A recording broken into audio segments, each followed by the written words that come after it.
The boardroom on the 42nd floor smelled like expensive leather and broken promises. Jack Brennan stood at the head of the conference room, his calloused hands resting on a stack of structural analysis reports that nobody in the room wanted to hear about. Outside the floor-to-ceiling windows, Atlanta sprawled beneath a November sky the color of old concrete, the kind that cracked under pressure nobody bothered to calculate. 15 faces stared back at him. Board members in suits that cost more than most people made in a month. Lawyers with expressions trained to reveal nothing. The CEO, Richard Hastings, sat at the far end of the table with his fingers steepled, like he was praying to a god that only answered prayers denominated in quarterly earnings. Jack had worked for Hastings Engineering for 32 years.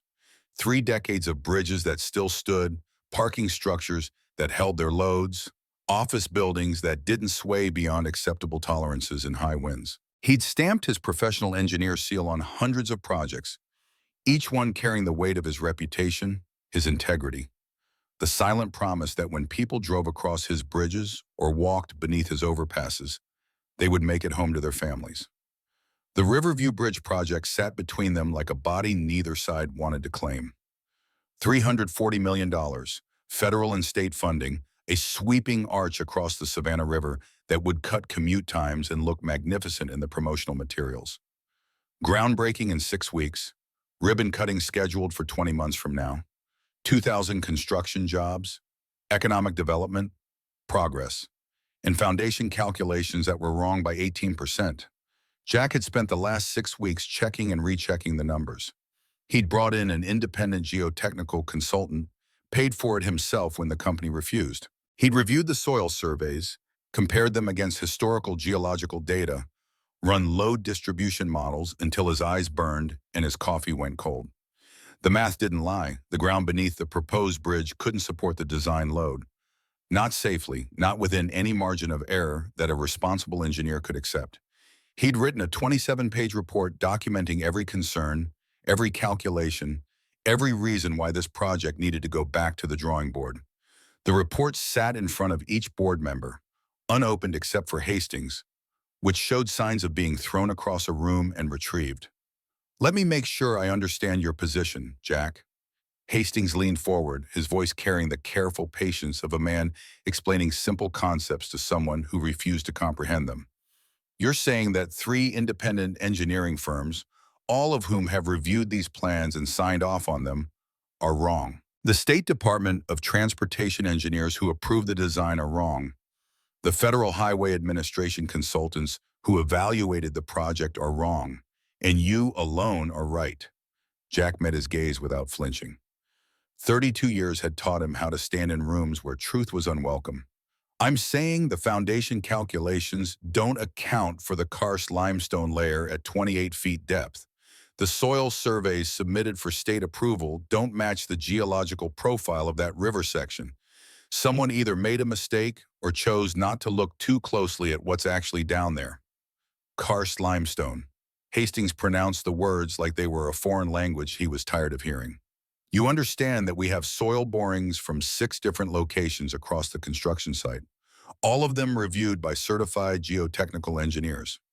I understand that karst formations are irregular. You can drill 6 holes and miss the voids entirely, then have the 7th boring drop into a cave system. It's why you need comprehensive subsurface investigation in areas with documented karst geology, which we conducted, which was inadequate for a structure of this magnitude." One of the lawyers, a woman whose name Jack had never bothered to learn, cleared her throat. "Mr. Brennan, you're aware that these allegations, if made public, could expose the firm to significant liability.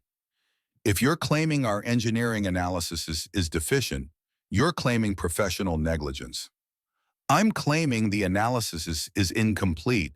There's a difference, yes, is there?" Hastings stood, walking to the windows with his hands in his pockets, a posture he probably practiced to convey thoughtful authority.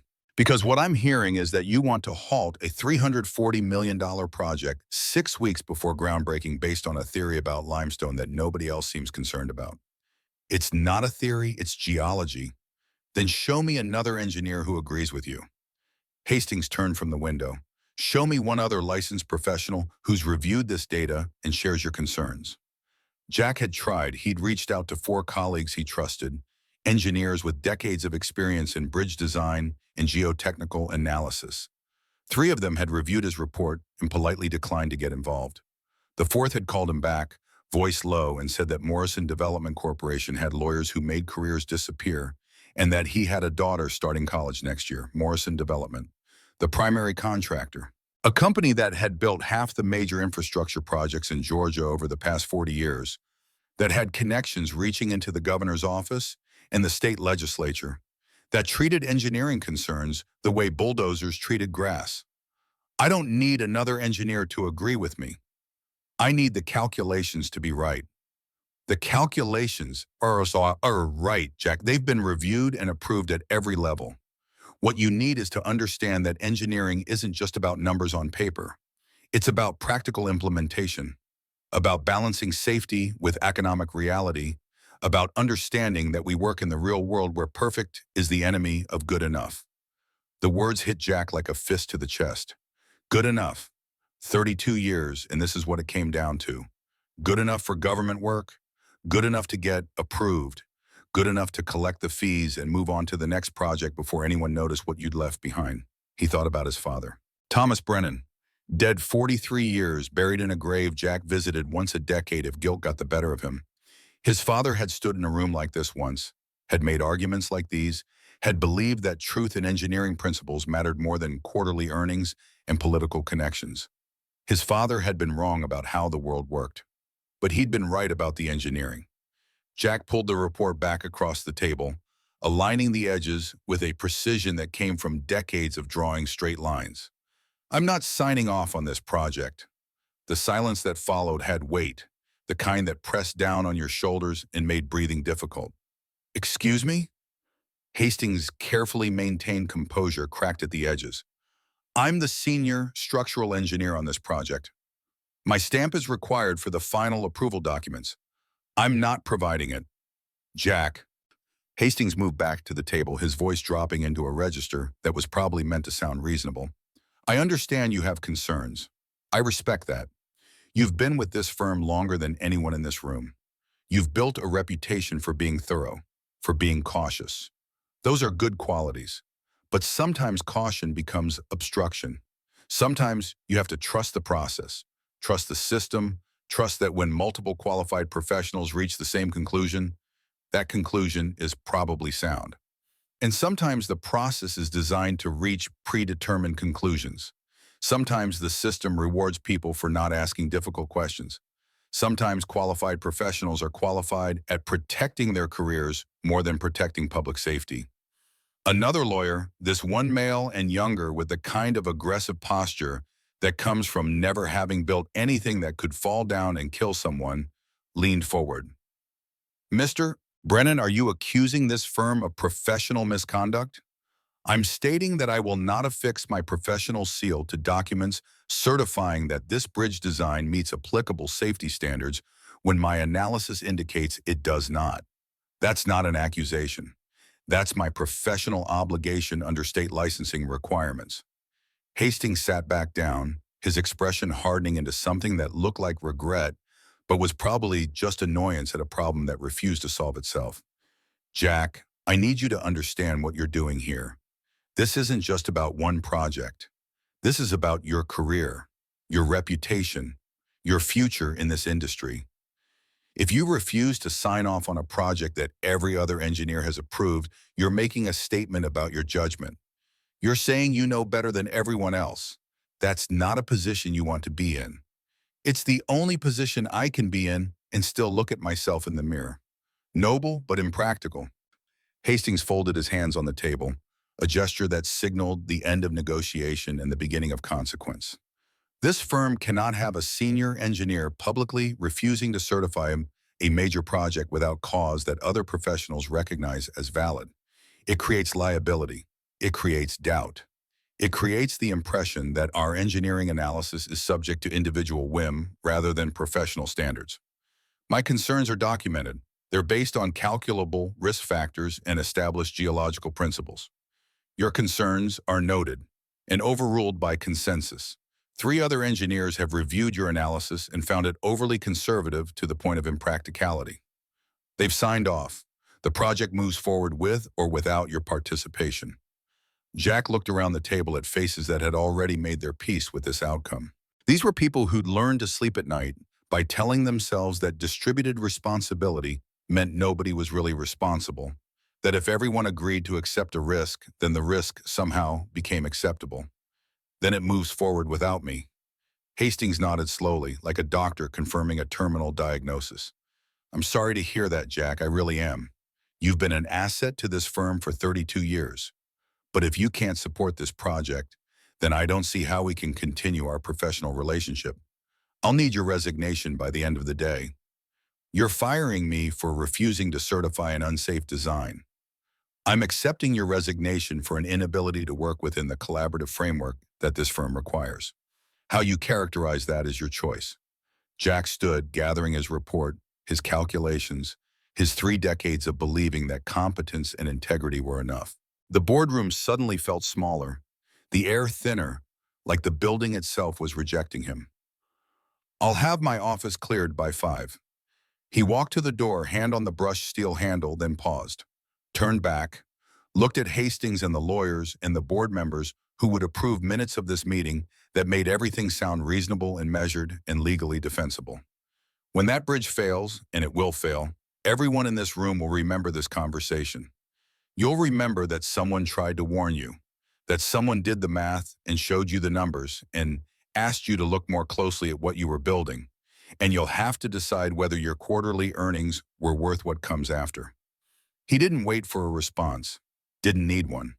He'd said what needed saying, done what needed doing, and now he would face what came next with the same methodical attention to detail that he brought to load calculations and stress analysis. The elevator ride down 42 floors took 90 seconds, long enough to feel the weight of what he'd just done, short enough that he didn't have time to question it. His phone buzzed as he crossed the lobby.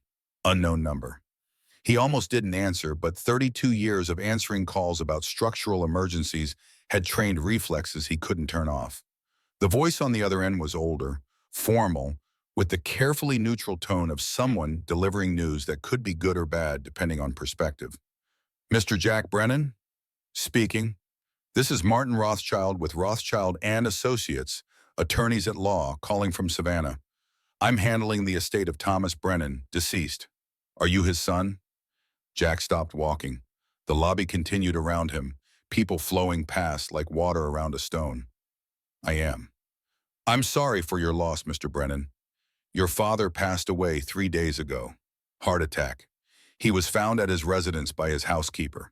The funeral is scheduled for this Friday at 2 p.m. at Bonaventure Cemetery in Savannah.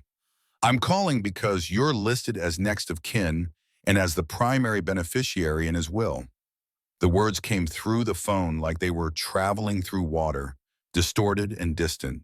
Jack found himself outside the building, standing on the sidewalk while Atlanta traffic roared past, the smell of exhaust in the November cold pressing against his face. I understand.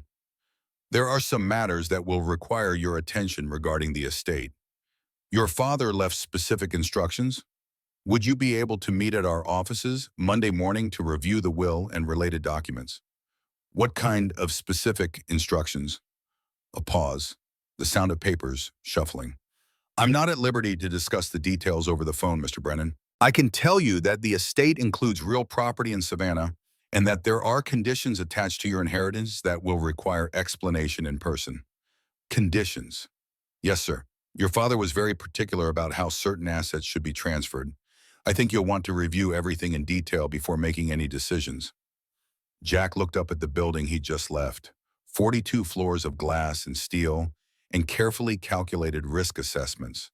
Somewhere up there, people were already redrafting project assignments, redistributing his workload, writing the narrative of his departure in language that protected the firm from any suggestion that they'd chosen profit over safety. I'll be there Monday morning. 10 a.m., please bring photo identification and any documentation you have regarding your relationship to the deceased. The call ended. Jack stood on the sidewalk holding a phone that felt too heavy, like it was filled with something denser than circuits and battery. His father was dead. The man he'd spent 40 years trying not to think about, trying not to become, trying not to forgive, was gone, and he'd left instructions. The drive back to his apartment took 40 minutes through traffic that didn't care about anyone's personal crisis. Jack lived in a two-bedroom unit in a building that was newer than he was and about as welcoming. He'd moved in after the divorce 10 years ago and had never bothered to make it feel like home. Furniture that came with the place, walls that stayed the color they'd been painted, a television he turned on for background noise, and a kitchen he used for coffee. He made it inside before the shaking started. Sat on the couch with his hands pressed together, fingers interlaced, watching them tremble like they belonged to someone else.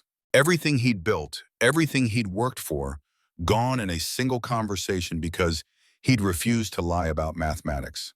The smart play would have been to stay quiet, to sign the forms and collect the paycheck and trust that maybe he was wrong. Maybe his analysis was too conservative. Maybe all those other engineers knew something he didn't. The smart play was always to protect yourself first, to understand that principles were expensive and integrity was a luxury for people who could afford it.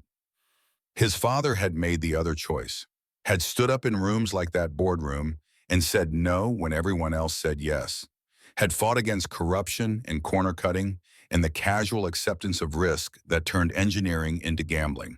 And it had destroyed him. Thomas Brennan had been a name people recognized in civil engineering circles back when Jack was young. Designer of bridges across the Southeast, structures that combined elegance with function, that seemed to grow naturally from the landscape rather than being imposed upon it. Then something had happened in '79, some project that had gone wrong, and his father's career had collapsed like a structure losing its foundation. Jack had been 15. He remembered the change, the way his father had stopped going to the office, stopped talking about work, stopped being the man who'd taught Jack that engineering was about building things that mattered, that lasted, that kept people safe. His mother had left a year later, unable to watch her husband disintegrate.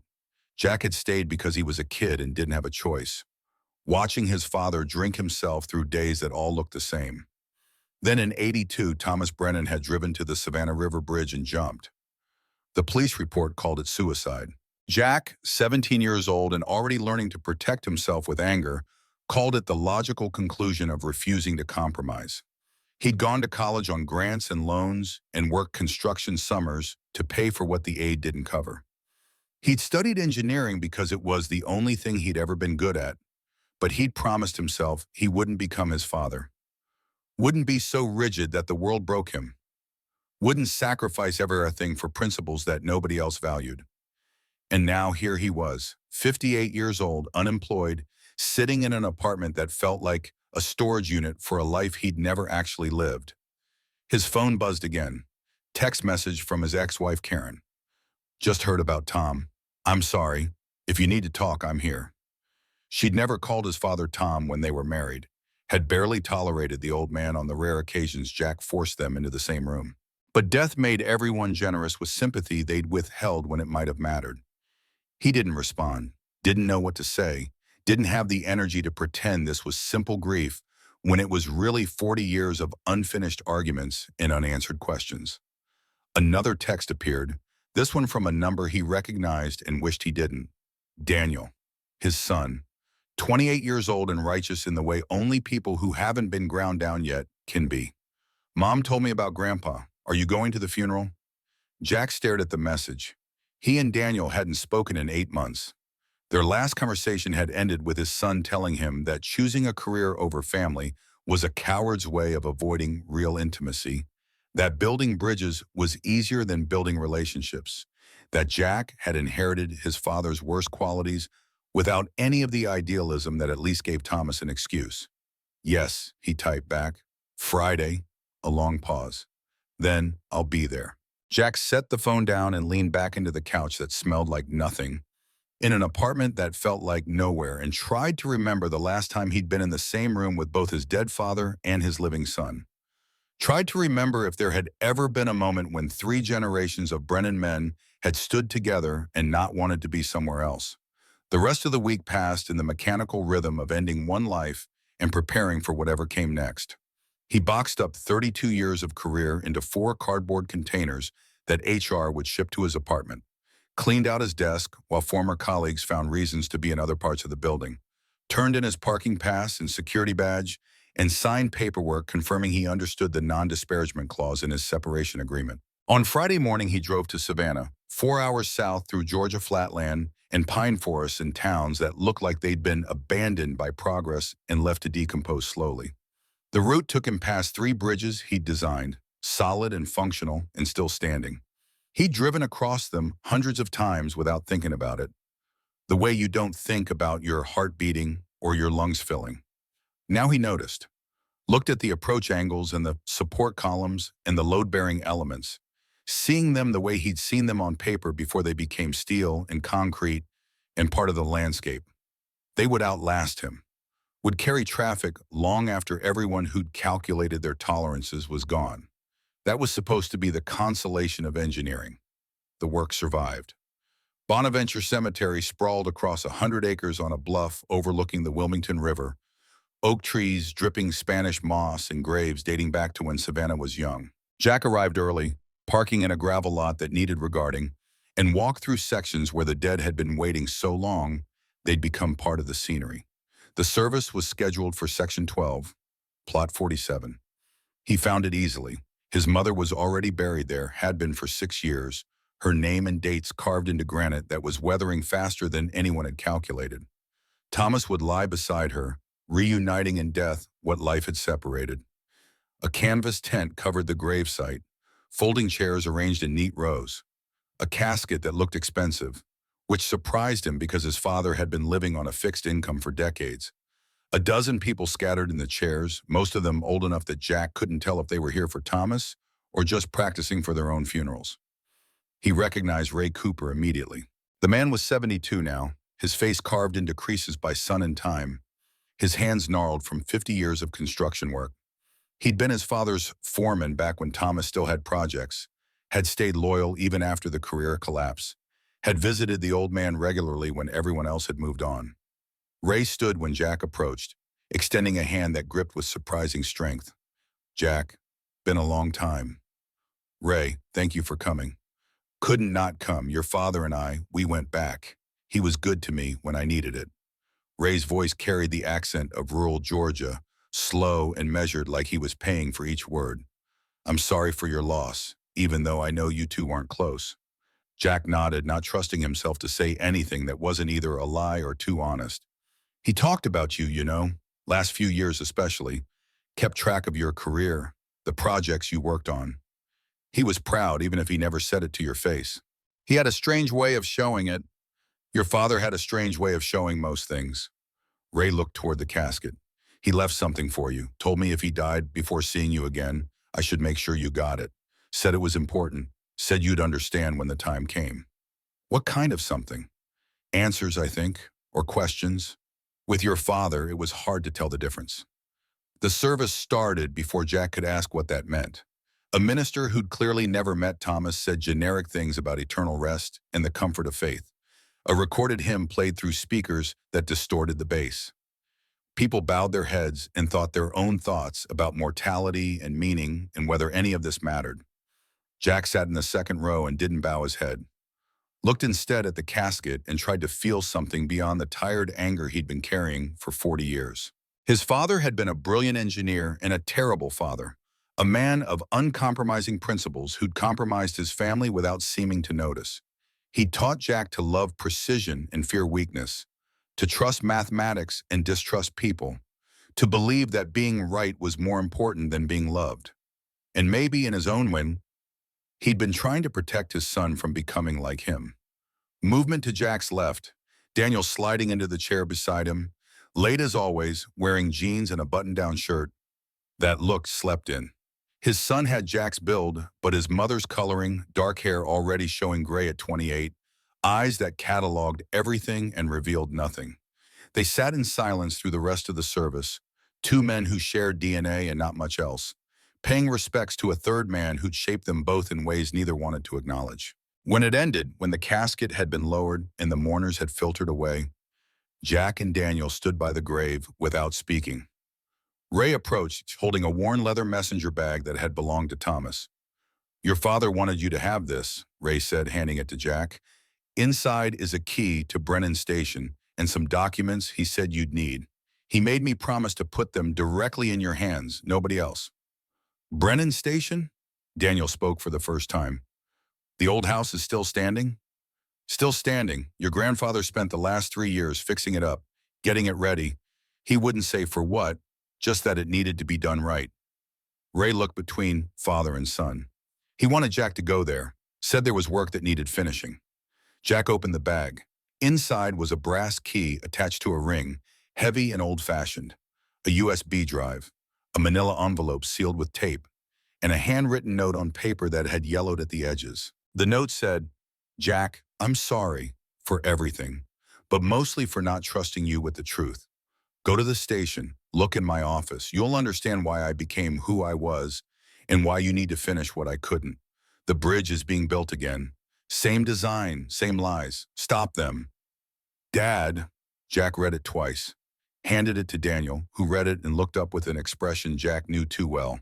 His son, the journalist, smelling a story. "What bridge?" "I don't know." "The hell you don't. You've got that look.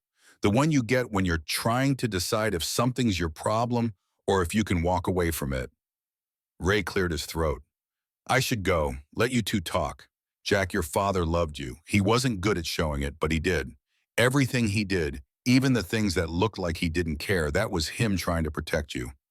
Sometimes protection looks like abandonment. Sometimes the hardest thing a father can do is not be there when his son needs him." He walked away, leaving Jack and Daniel standing over a fresh grave in a cemetery full of old mistakes. Daniel handed back the note. "You going to the house?" "I don't know." "Yes, you do. You're going. Because you've got the same disease he had, the one where you can't let things go if you think someone's doing the engineering wrong." Daniel's voice carried no judgment, just observation. "What happened this week? Mom said something about you changing jobs." "I got fired for refusing to sign off on a project I thought was unsafe." "Thought or knew?" "The math doesn't support the design. The geology is wrong for the foundation type. Someone's either incompetent or lying, and I couldn't put my name on it either way." Daniel nodded slowly. "So you're unemployed, freshly reminded that your father killed himself over similar principles, and now you've inherited a house you haven't visited in 40 years with a note saying you need to stop some bridge project. That about cover it?" "That covers it. And you're wondering if you're about to make the same mistakes he did. If standing on principle is actually courage or just another way of avoiding the parts of life that don't have calculable answers." Jack looked at his son, this man he'd raised badly and loved inadequately, and saw someone who understood him better than he wanted to be understood. "Something like that. For what it's worth, I think you did the right thing. Refusing to sign. I think Grandpa did the right thing too, whatever it cost him." Daniel shoved his hands in his pockets. "I'm working on a story. Corruption in the state DOT. Construction contracts going to companies with political connections regardless of bid quality. Morrison Development keeps coming up. They've had 3 major structural failures in the last 30 years. Buildings, bridges, parking structures. People died. But they've got friends in the State House, so nothing happens. Morrison Development is the primary contractor on the bridge I refuse to certify." The words hung between them like a connection neither had expected. "Then maybe you should look at what Grandpa left you. Maybe there's a reason he wanted you to see it now." Daniel pulled out his phone, typed something. "I'm in Atlanta through Tuesday. After that, I'll be back in Savannah for the Diot story. If you're going to the house, let me know. I'll meet you there." "Why?" "Because whatever this is, it's bigger than a dead man's last wishes. And because maybe for once we could be on the same side of something." They stood in silence for another moment.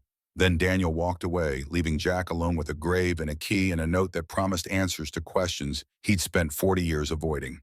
He drove to Brennan Station because there was nowhere else to go. The house sat 15 miles outside Savannah proper, down roads that got narrower and less maintained the further you went.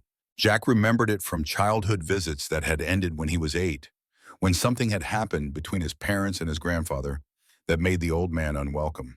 He remembered oak trees and a house that seemed too large, rooms filled with furniture that looked uncomfortable and important. The driveway was longer than memory suggested, gravel crunching under tires, branches forming a tunnel that opened onto a clearing where the house waited. Brennan Station, built in 1858, 3 stories of stone and timber, Gothic Revival architecture with steep gables and arched windows. It should have looked abandoned. Instead, it looked maintained, the lawn cut, the shutters straight, the stone facade clean of the ivy that should have claimed it by now. Jack parked and sat in the car looking at a house that belonged to him now, along with 25 acres of Georgia lowland and whatever secrets his father had left in rooms Jack had forgotten. The brass key fit the front door lock with the resistance of old mechanisms that still worked. The door swung inward on hinges that had been oiled recently, opening into a foyer with a staircase that swept upward into shadows. The air inside smelled like old wood and lemon polish. Dust motes floated in afternoon light, filtering through windows that faced west. Furniture sat under sheets that had been white once. Paintings hung on walls showing landscapes Jack didn't recognize. He moved through rooms that felt like museums, everything preserved but nothing living. The library with floor-to-ceiling shelves, the dining room with a table that could seat 12, the kitchen that looked original to the house except for a coffee maker on the counter that was less than a year old. His father had been living here, maintaining it, preparing it for something. Jack climbed the stairs to the second floor, counting 13 steps, his engineer's brain cataloging details without being asked. The wood was solid, the construction sound. Whoever had built this house had known what they were doing. The office was at the end of the hall, its door open to a room that looked like Thomas had just stepped out for coffee.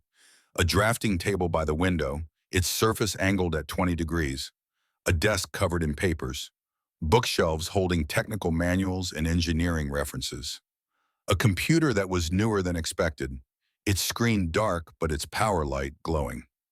Jack sat in his father's chair and looked at his father's work. The drafting table held a blueprint, partially completed. Jack recognized it immediately. The Riverview Bridge, the same design he'd refused to certify. His father had been working on it, analyzing it, marking it up with notes in red pencil. Foundation inadequate for substrate. Karst limestone confirmed at 28-foot depth per 1979 survey. Load distribution exceeds safe tolerances by 18%. Review Morrison contracts for specification deviations. The same concerns Jack had raised.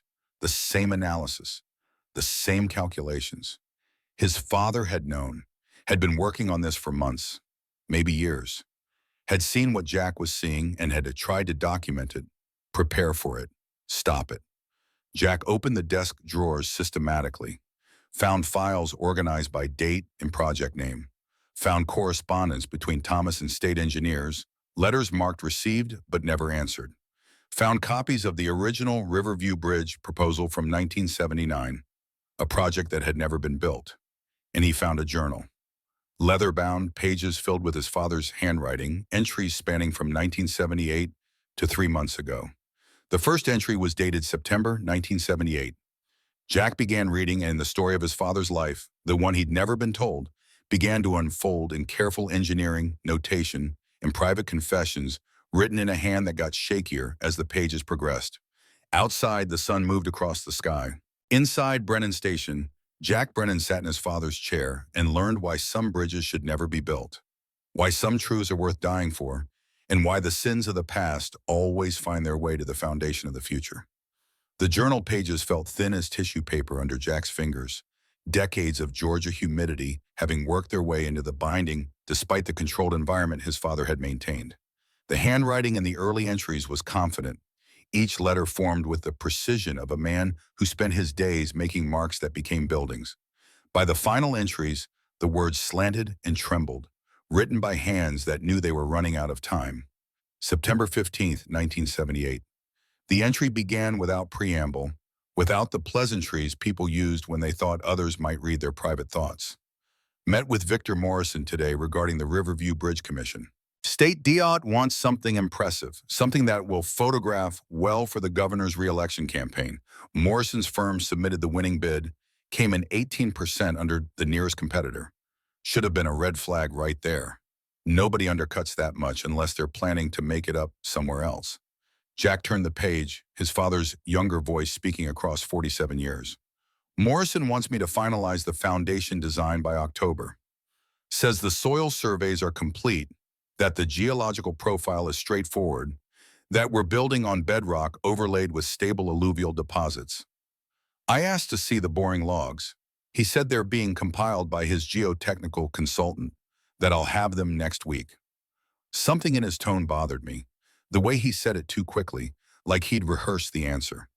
The entries continued through September and into October. Thomas Brennan had received the soil survey reports and found them incomplete. 6 borings across a construction site that should have required 20. Depth measurements that stopped at convenient numbers, always finding solid material right where the budget ran out. No mention of the karst limestone formations that old USGS geological maps clearly showed in that section of the Savannah River Valley. October 8, 1978.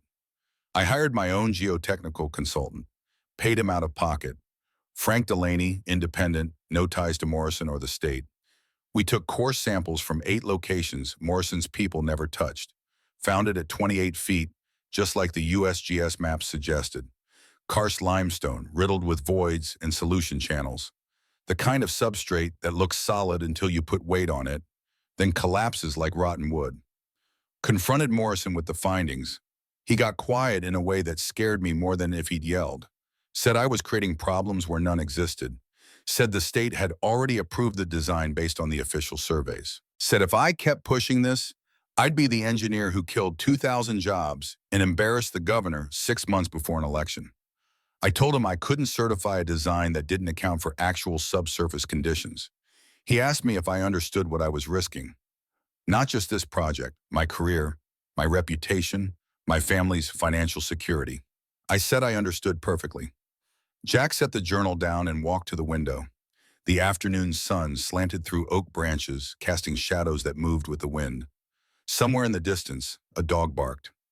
Normal sounds from a normal day, in a world that kept turning regardless of what engineers discovered about the ground beneath their feet. His father had made the same choice Jack had made, had stood in a room and said no when everyone else was saying yes, had prioritized calculations over careers, safety over salary, the truth that lived in mathematics over the lies that lived in boardrooms, and it had destroyed him. Jack returned to the desk and kept reading. October 15, 1978. Morrison called me at home last night, late after 10, said he wanted to talk off the record, man to man, said he understood my concerns but that I needed to understand the bigger picture.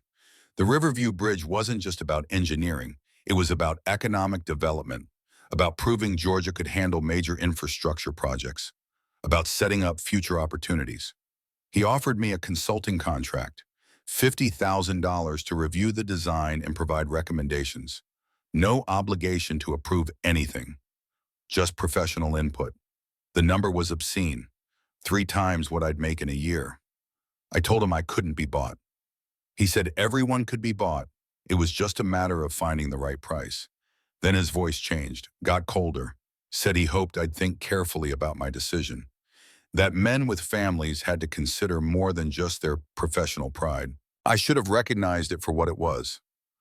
A threat, but I was arrogant enough to think that truth mattered, that evidence mattered, that you couldn't build a major bridge on lies and expect it to stand. The entries became shorter after that, terse notations about meetings with state engineers who listened politely and did nothing. Letters sent to the Department of Transportation that went unanswered.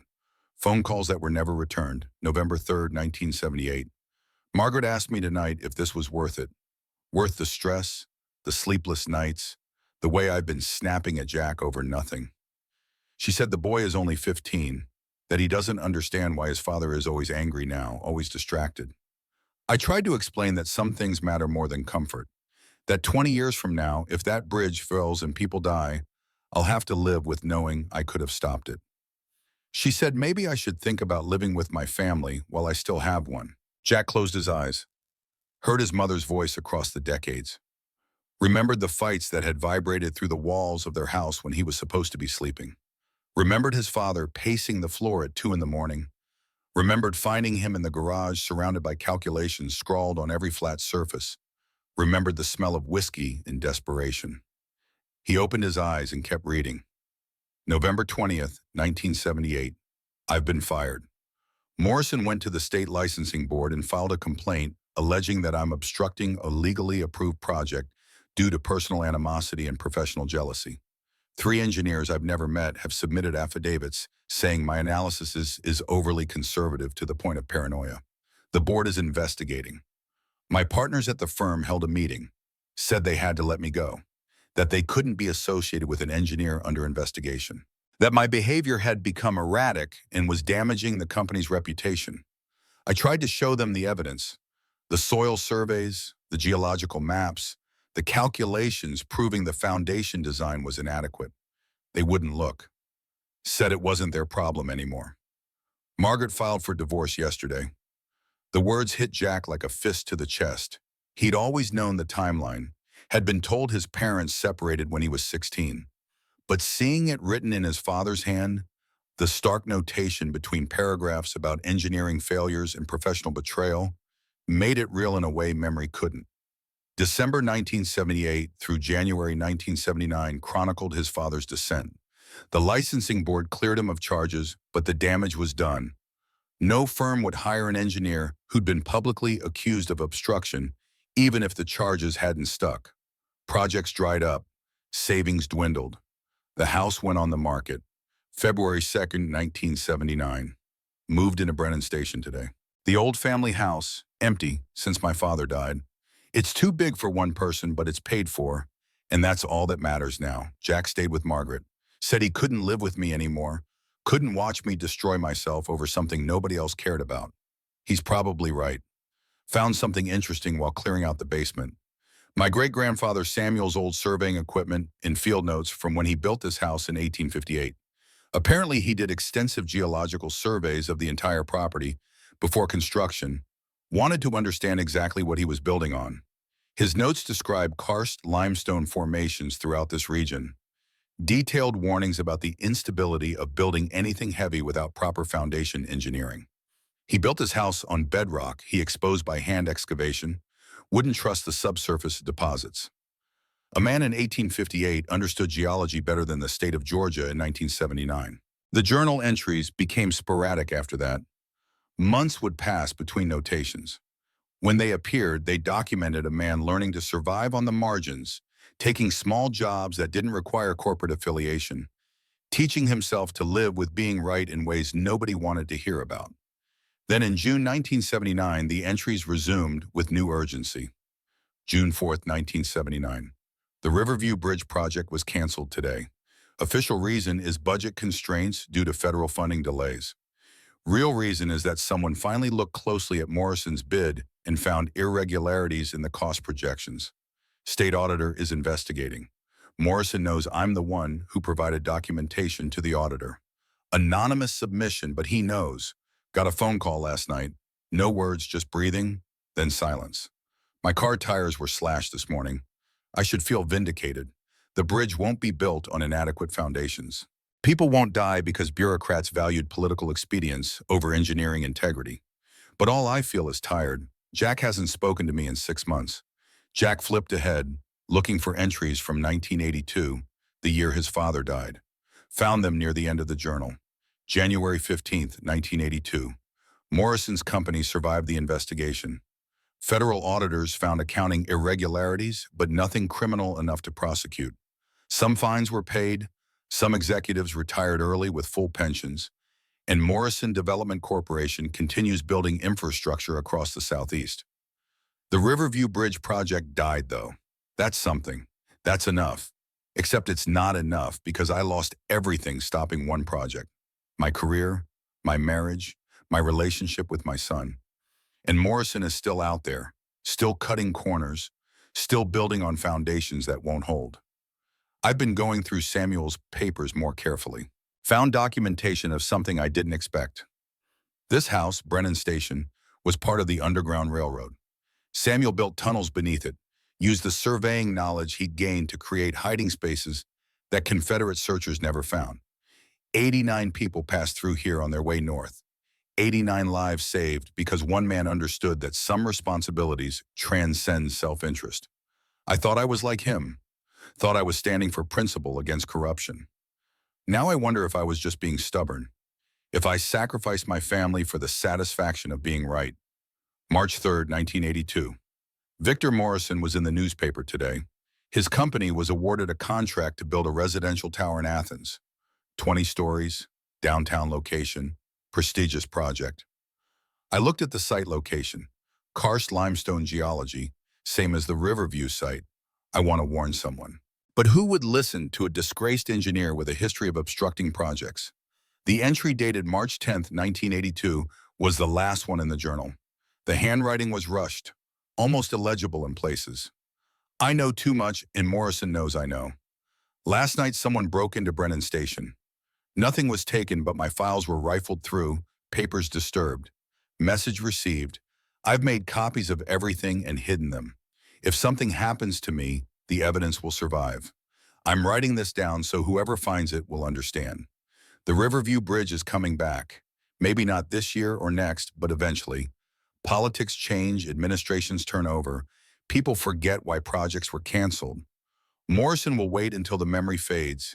Then he'll resubmit the same design under a different name with updated documents that make the problems disappear. Someone needs to stop it. Someone needs to stand where I stood and say no. I hope it's Jack. I hope he's a better engineer than I was a father. I hope he can finish what I started without paying the price I paid. If you're reading this, son, I'm sorry for everything, but mostly for not trusting you enough to bring you into this fight while I was still alive to help you carry it. The words blurred. Jack blinked and realized his eyes were wet.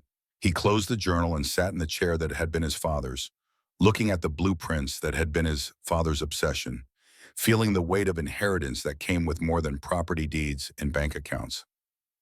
His phone buzzed. Text from Daniel at a motel in Savannah. Found something you need to see. State Archives had old records on Morrison Development. You free tomorrow? Jack typed back. Come to Brennan Station tomorrow morning, 9 a.m. Bring whatever you found. He spent the night in the house, sleeping in a guest room that smelled like old wood and fresh linens his father must have laundered in the weeks before he died. The bed was comfortable, but sleep came slowly, interrupted by dreams of bridges collapsing and voices calling warnings nobody wanted to hear. Morning brought Daniel's car up the gravel drive at exactly 9. His son emerged carrying a messenger bag and 2 coffee cups from a chain that hadn't existed when Jack last spent time with him. Brought you coffee, black, no sugar, right? Daniel handed him a cup as they stood on the front steps of Brennan Station. You remembered. I remember a lot of things. Daniel looked up at the house. This place is bigger than I thought. How old? Built in 1858. My great-great-great-grandfather Samuel designed it. The engineer gene goes back that far?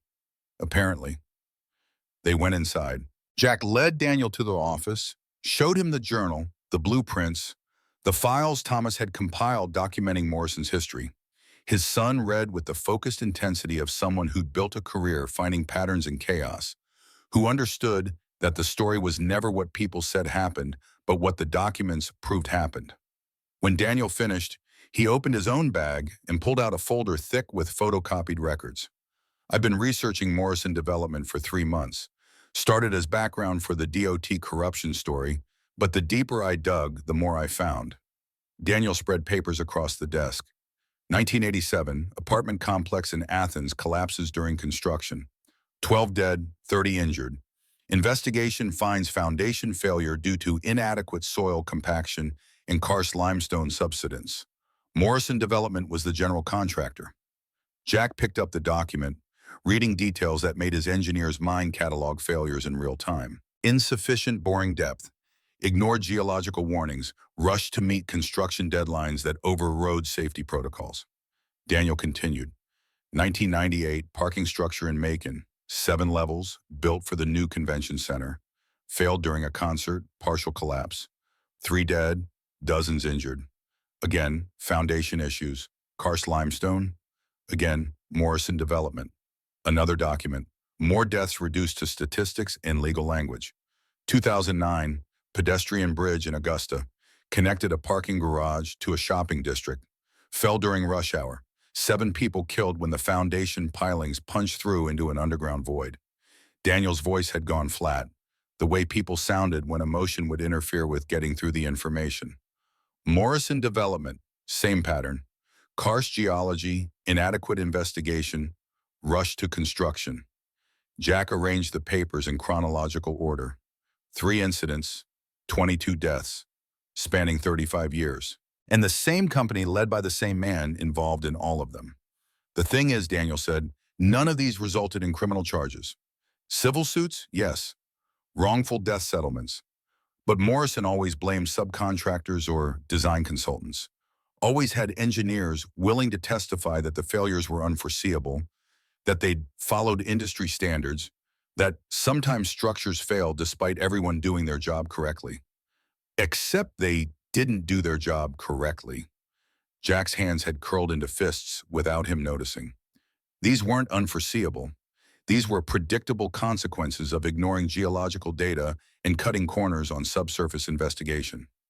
I know that, you know that, but proving it requires expert testimony, and Morrison has money to hire experts who will say whatever he needs them to say. Daniel pulled out another document, which brings me to the current Riverview Bridge project. I pulled the geological survey reports submitted to the state DOT.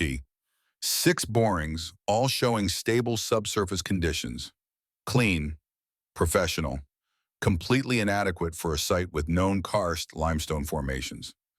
Jack took the report, read it with the attention he'd given to every technical document in 32 years of professional practice, saw immediately what was missing. The borings were too shallow, too widely spaced, deliberately designed to miss the problems that comprehensive investigation would reveal. This is the same game plan, same methodology, minimal investigation, optimistic interpretations, rush to approval before anyone asks difficult questions. Exactly. Daniel leaned against the desk. And I found something else.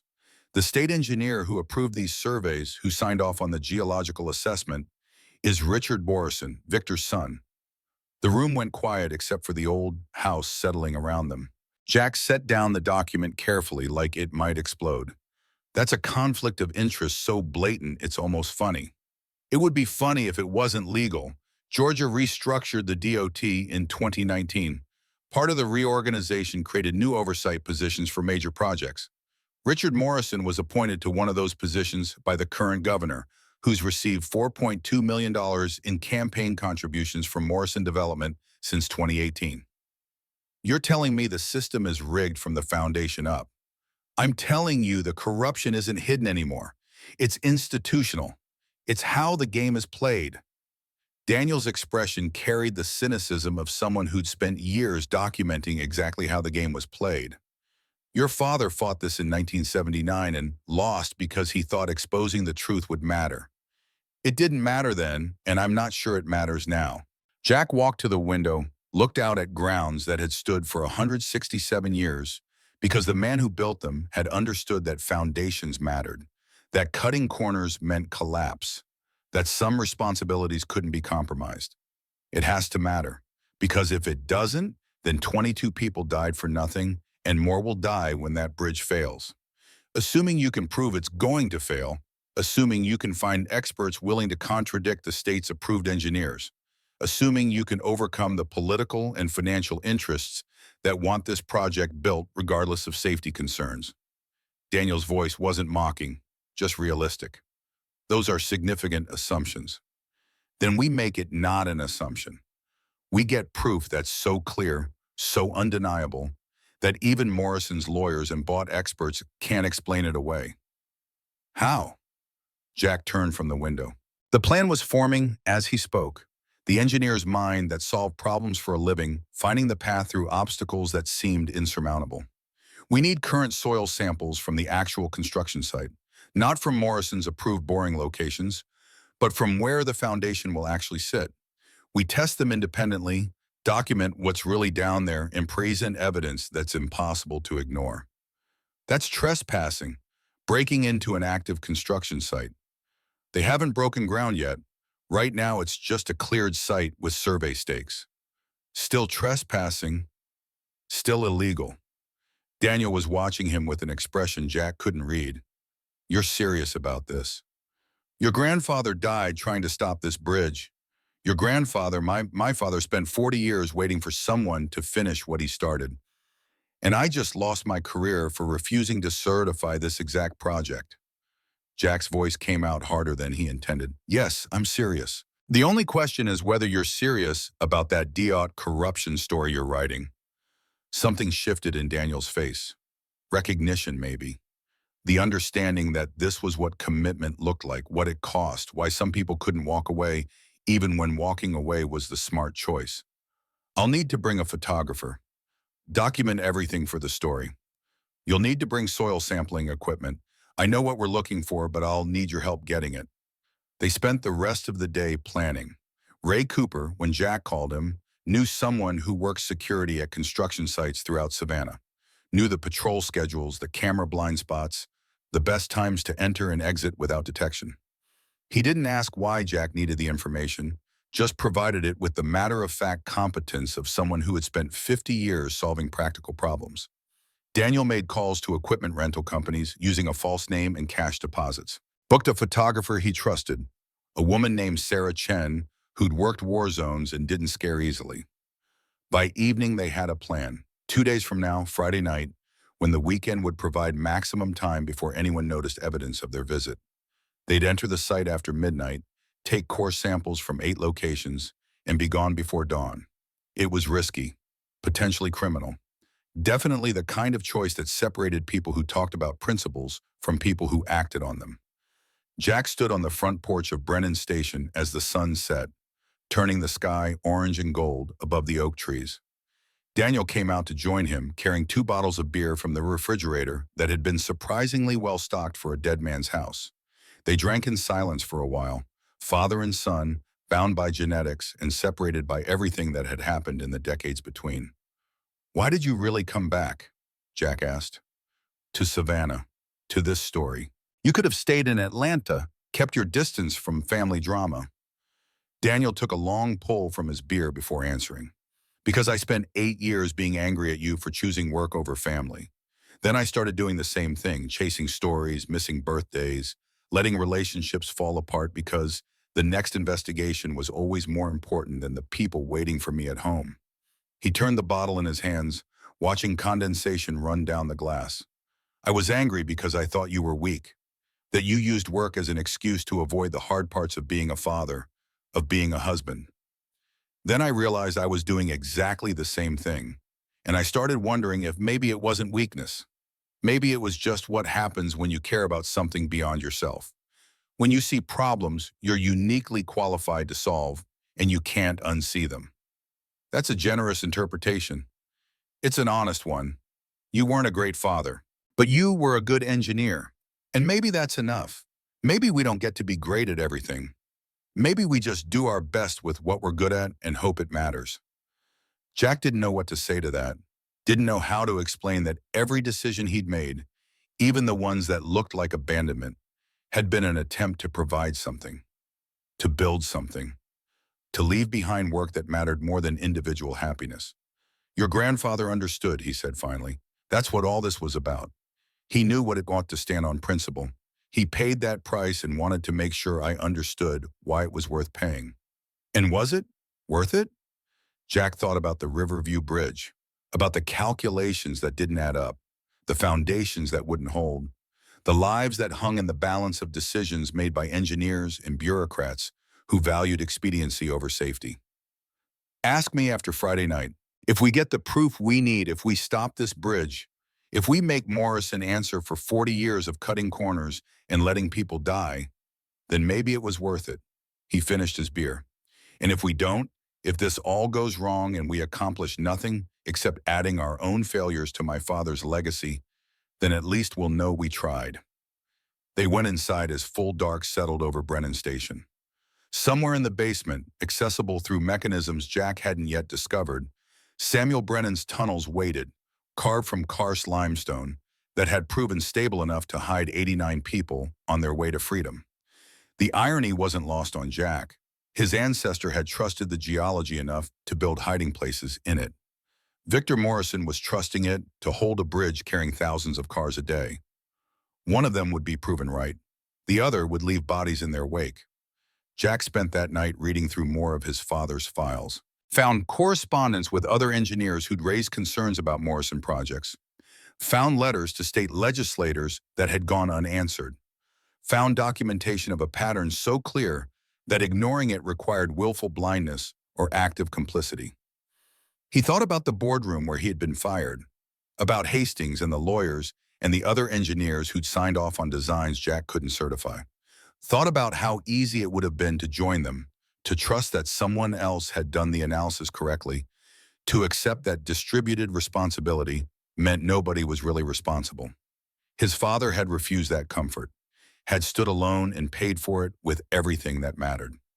Now Jack was standing in the same place, making the same choice, hoping for a different outcome, but knowing that hope wasn't an engineering principle and wouldn't change the mathematics of consequence. Friday came faster than expected.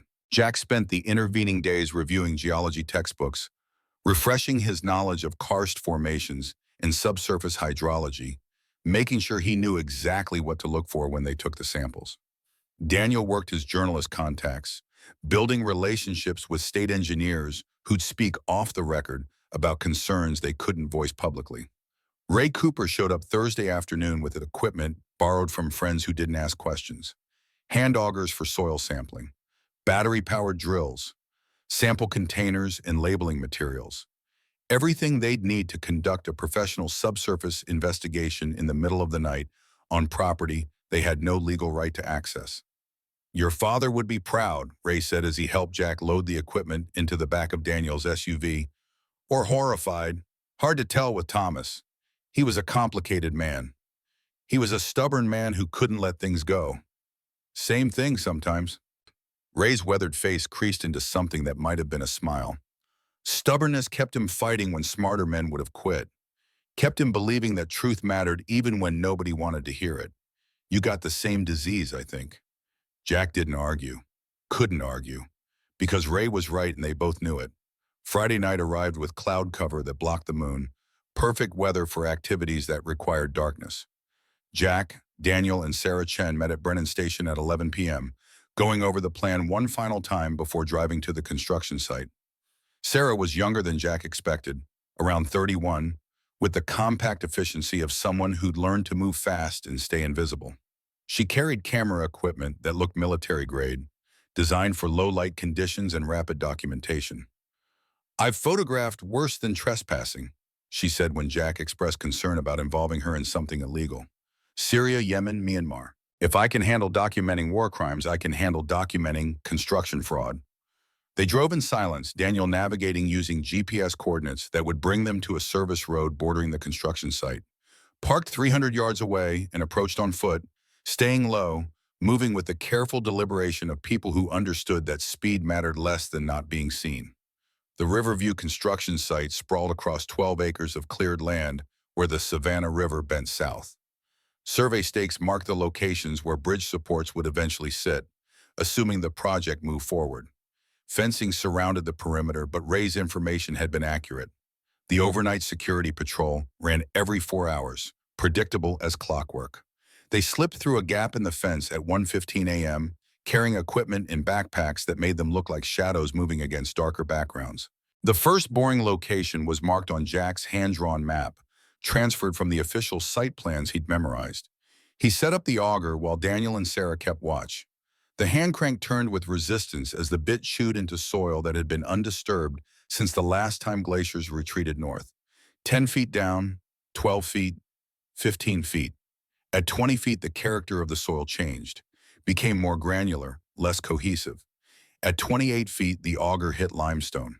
Not solid bedrock like the geological surveys had claimed, but broken, friable stone that crumbled when pressure was applied. Karst formation, exactly as predicted, exactly as his father had documented in 1979. They took core samples, labeling them with location and depth, moved to the next boring location, and repeated the process. By 4 a.m., they'd sampled 8 locations across the construction site, each one telling the same story. Karst limestone starting at depths that wouldn't support the design foundation loads. Voids and solution channels that would collapse under weight. subsurface conditions that made this site fundamentally unsuitable for major bridge construction. Sarah documented everything, photographing the samples, the site conditions, the location markers, building a visual record that would support whatever technical analysis Jack could provide. They were packing up the last of the equipment when headlights swept across the site, a vehicle approaching from the access road earlier than the scheduled patrol. Go. Jack grabbed his pack. Different directions. Meet at the car. They scattered. Jack went east, staying low, using shadows and terrain to stay invisible. Heard the vehicle stop, doors opening, voices calling out. Heard footsteps moving through the site, flashlight beams cutting through darkness. He made it to the fence and through the gap, running now because stealth mattered less than distance. Found the SUV and waited, heart hammering, until Daniel appeared from the west and Sarah from the south, both breathing hard but carrying all their equipment. They drove away at exactly the speed limit. Three criminals fleeing a scene where the only thing they'd stolen was truth. The independent geotechnical laboratory occupied a converted warehouse in an industrial park south of Savannah, where businesses asked few questions about after-hours deliveries and Saturday morning rush work. Jack had chosen the firm carefully, a small operation run by Dr. Linda Vasquez, a hydrogeologist who'd spent 20 years with the USGS before starting her own consulting practice. She had no connections to Morrison Development, no contracts with the state DOT, and a reputation for analysis that valued accuracy over client satisfaction. She met them in the parking lot at 7 a.m. on Saturday morning, unlocking the building while Jack and Daniel carried in the core samples they'd extracted 13 hours earlier from ground that didn't belong to them. These came from where exactly? Linda asked as she examined the sample containers, each one labeled with coordinates and depth measurements in Jack's precise handwriting. The Riverview Bridge construction site. Unofficial investigation. I can't tell you more than that. She studied him for a long moment, her dark eyes sharp behind wire-rimmed glasses. Jack Brennan, you're the engineer who refused to certify this project. Got yourself fired over it. Word travels fast. In this industry, everyone knows everyone else's business, especially when that business involves telling a $340 million project to go back to the drawing board. She picked up one of the containers, holding it to the light. You know that any analysis I perform on samples obtained through questionable means won't be admissible in formal proceedings.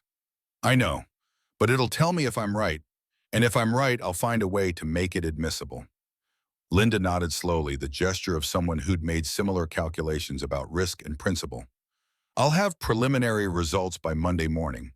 Complete analysis by Wednesday. My rate is $300 an hour plus materials.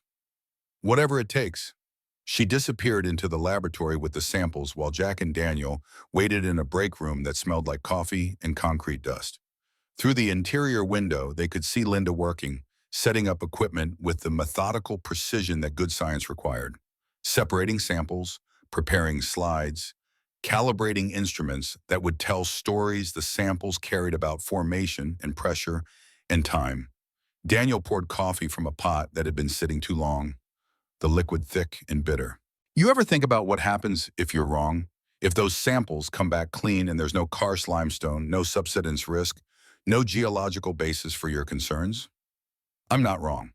But if you were, if Morrison's surveys are accurate and you've just committed multiple crimes to prove a point that doesn't exist. Jack took the coffee Daniel offered, grateful for something to do with his hands. I've spent 32 years reading soil surveys and geological reports. I know what karst looks like, how it behaves, what happens when you build heavy structures on unstable substrate. The mathematics don't lie. Mathematics don't, but interpretation can. You're betting everything on your analysis being right and everyone else being wrong or corrupt.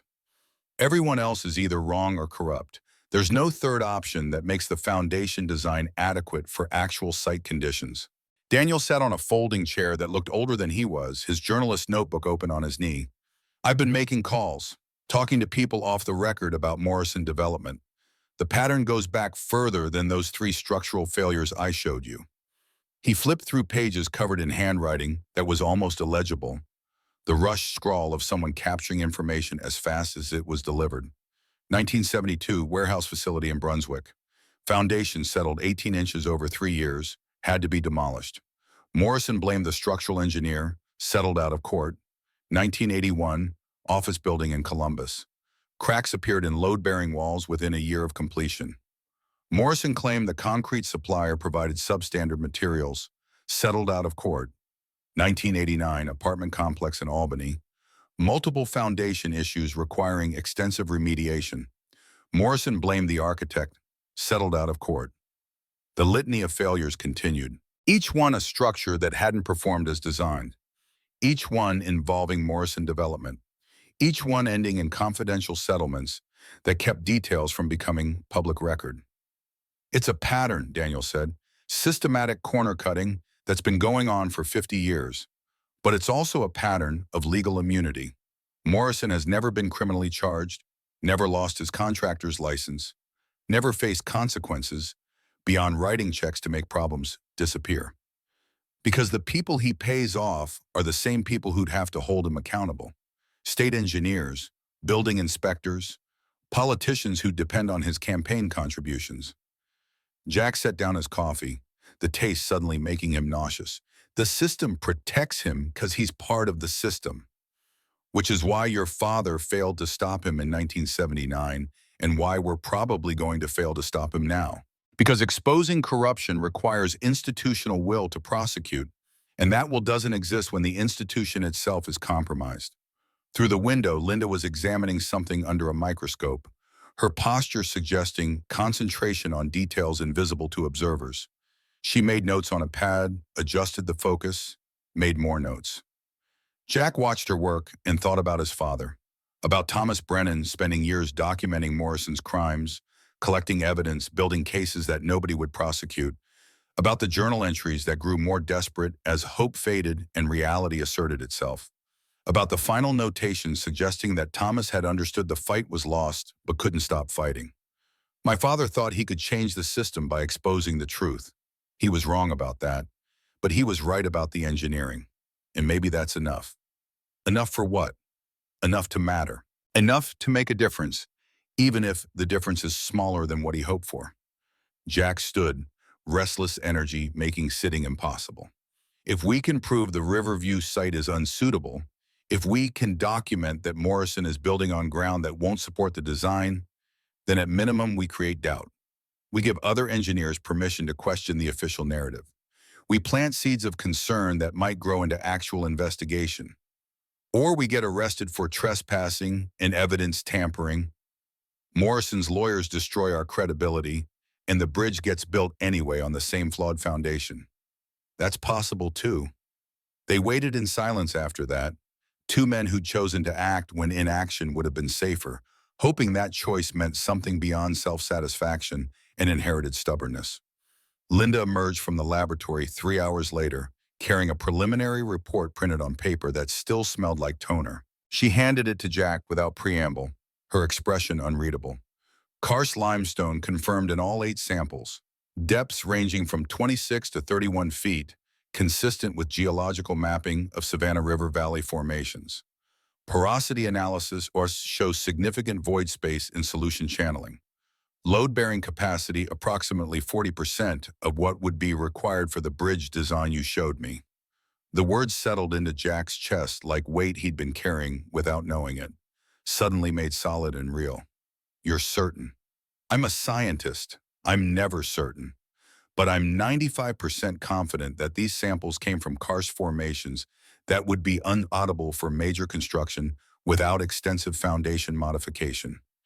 Deep pilings to bedrock, ground stabilization, probably complete redesign of the support structure. She paused. This is going to be a problem for someone. It already is. Jack took the report and read it properly, his engineer's eye cataloging the technical details that supported Linda's conclusions. Grain size analysis, dissolution patterns, calcium carbonate content indicating active karst processes. Every measurement pointing to the same verdict. The ground couldn't hold what Morrison wanted to build on it. I'll have the complete analysis ready Wednesday. Detailed report with methodology, findings, and professional recommendations. But understand that without proper chain of custody for these samples, without documentation of extraction, location, and procedures, this report won't stand up in legal proceedings. I understand, but it's a start. And they drove back to Brennan Station with the preliminary report on the seat between them, physical proof that Jack's analysis had been correct, that his father's warnings from 1979 had been valid, that the bridge Morrison wanted to build would fail the same way every other structure he'd built on karst limestone had failed. The question now was what to do with that proof. Daniel had ideas, journalist instincts telling him that the story was ready to publish. Morrison Development's history of structural failures, the conflict of interest with Richard Morrison approving his father's projects, the geological evidence proving current site conditions were unsuitable, the pattern of settlements and cover-ups spanning 5 decades. It was everything needed for the kind of investigative piece that won awards and ended careers. I can have it ready by Tuesday. Front page of the Atlanta Constitution, probably picked up by regional papers, maybe national if the editor thinks it has legs. Daniel was animated in a way Jack hadn't seen since he was young, before cynicism had taught him that exposing truth rarely changed outcomes. We document everything, the soil samples, Linda's analysis, the historical failures. We make it impossible to ignore. They were in Thomas's office at Brennan Station, surrounded by 40 years of documentation that had never been enough to stop Morrison. Jack stood at the window looking out at grounds that had been home to his ancestors, thinking about patterns that repeated across generations, about fights that never seemed to end even when people died trying to finish them. Publishing makes us targets. Morrison will sue for defamation. Will claim the soil samples were fabricated or contaminated. Will trot out his own experts to contradict Linda's analysis. Let him sue. Discovery process means we get access to his internal documents, his communications with state engineers, his history of settlements, could expose more than he wants revealed. Or his lawyers bury us in motions and legal fees until we can't afford to continue. That's how wealthy defendants win. Not by proving innocence, but by making pursuit of justice too expensive to sustain. Daniel's enthusiasm dimmed, reality reasserting itself. So what's your alternative? Sit on the evidence and hope someone else does something? My alternative is to do what my father should have done in 1979. Go directly to the federal authorities. The FBI has jurisdiction over construction fraud involving federal funds. The Riverview Bridge is receiving $180 million from the Federal Highway Administration. That gives the Bureau interest in making sure the project is legitimate. Your father tried that. According to his journal, he submitted evidence to federal investigators and nothing happened. Because he submitted it anonymously and it got lost in bureaucracy. This time we do it differently. We make it personal. We find the right agent, someone who cares about public corruption, and we walk them through everything. The historical pattern, the current conflicts of interest, the geological evidence. We make it impossible for them to file it away and forget about it. You know an FBI agent who fits that description? Jack didn't, but he knew someone who might. Ray Cooper had worked construction in Savannah for 50 years, which meant he knew everyone who'd ever poured concrete or welded steel in Southeast Georgia. That network included a man named Marcus Webb, retired FBI supervisory special agent who'd spent 20 years investigating public corruption before taking early retirement and opening a private investigation firm. Ray made the introduction over the phone, his vouching for Jack apparently carrying enough weight that Marcus agreed to a meeting Sunday morning at a diner on the outskirts of Savannah, where government investigators met confidential sources. Marcus Webb looked exactly like Central Casting's version of a federal agent. Early 60s, gray hair cut short, suit that was professional but not expensive, eyes that cataloged everything with the practiced assessment of someone who had spent decades deciding who was lying and who was telling uncomfortable truths. He listened while Jack laid out the case, asking occasional questions, making notes on a legal pad that he kept angled so Jack couldn't see what he was writing. When Jack finished, Marcus sat back and drank his coffee, taking time to formulate a response that would be accurate without revealing more than necessary. The Bureau is aware of Morrison Development Corporation, has been for years. Problem is that knowing someone's corrupt and proving it to standards that will hold up in federal court are very different things. I'm offering you proof, geological evidence that Morrison is building on unsuitable ground, documentary evidence of a pattern of structural failures, testimony from a licensed professional engineer willing to go on record. You're offering me evidence obtained through criminal trespass, analyzed by a laboratory that doesn't know where the samples came from, and historical pattern evidence that's already been litigated and settled. That's not nothing, but it's not enough to open a federal investigation against a politically connected contractor without more. Daniel leaned forward, his journalist's instinct for finding leverage in reluctance. What would be enough? Marcus considered the question while the diner continued around them. Truckers and early risers eating breakfast and drinking coffee and not caring about the conversation happening in the corner booth. A cooperating witness from inside Morrison's organization. Someone who can testify to specific acts of fraud, specific instances of falsifying geological reports, specific conversations about ignoring safety concerns. Give me that and I can take it to a federal prosecutor who'll care. Those people don't exist or they're too scared of Morrison to come forward. Then your evidence isn't actionable, no matter how accurate it is. Marcus closed his notebook. I believe you for what it's worth. I think Morrison's been cutting corners for decades, and I think people have died because of it. But belief isn't the same as prosecutable case. And without someone on the inside willing to wear a wire or testify, we don't have a prosecutable case. They left the diner with less hope than they'd entered with. Jack drove in silence, processing the reality that truth wasn't enough, evidence wasn't enough, that the system required specific forms of proof delivered in specific ways, or it simply didn't function.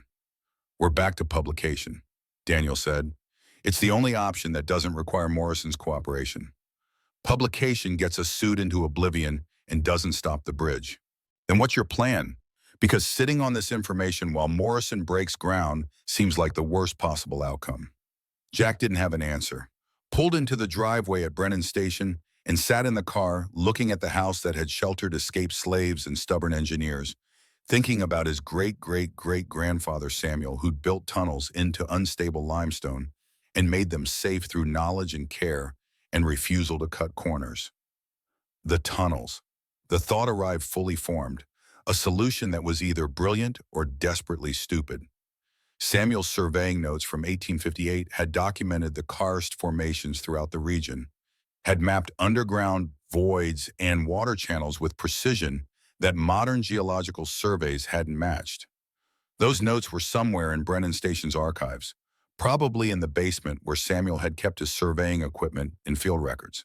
If Jack could find them, if they showed geological conditions at the Riverview site that contradicted Morrison's approved surveys, then he'd have historical documentation that predated any modern conflict of interest. Evidence that couldn't be dismissed as fabricated by a disgruntled engineer with an axe to grind. He shared the idea with Daniel, who looked skeptical in the way people do when they're trying to be supportive, but think you've lost perspective. You want to base a federal case against a multi-billion-dollar corporation on surveying notes from 1858? I want to use every piece of evidence available. Samuel's surveys were comprehensive and accurate.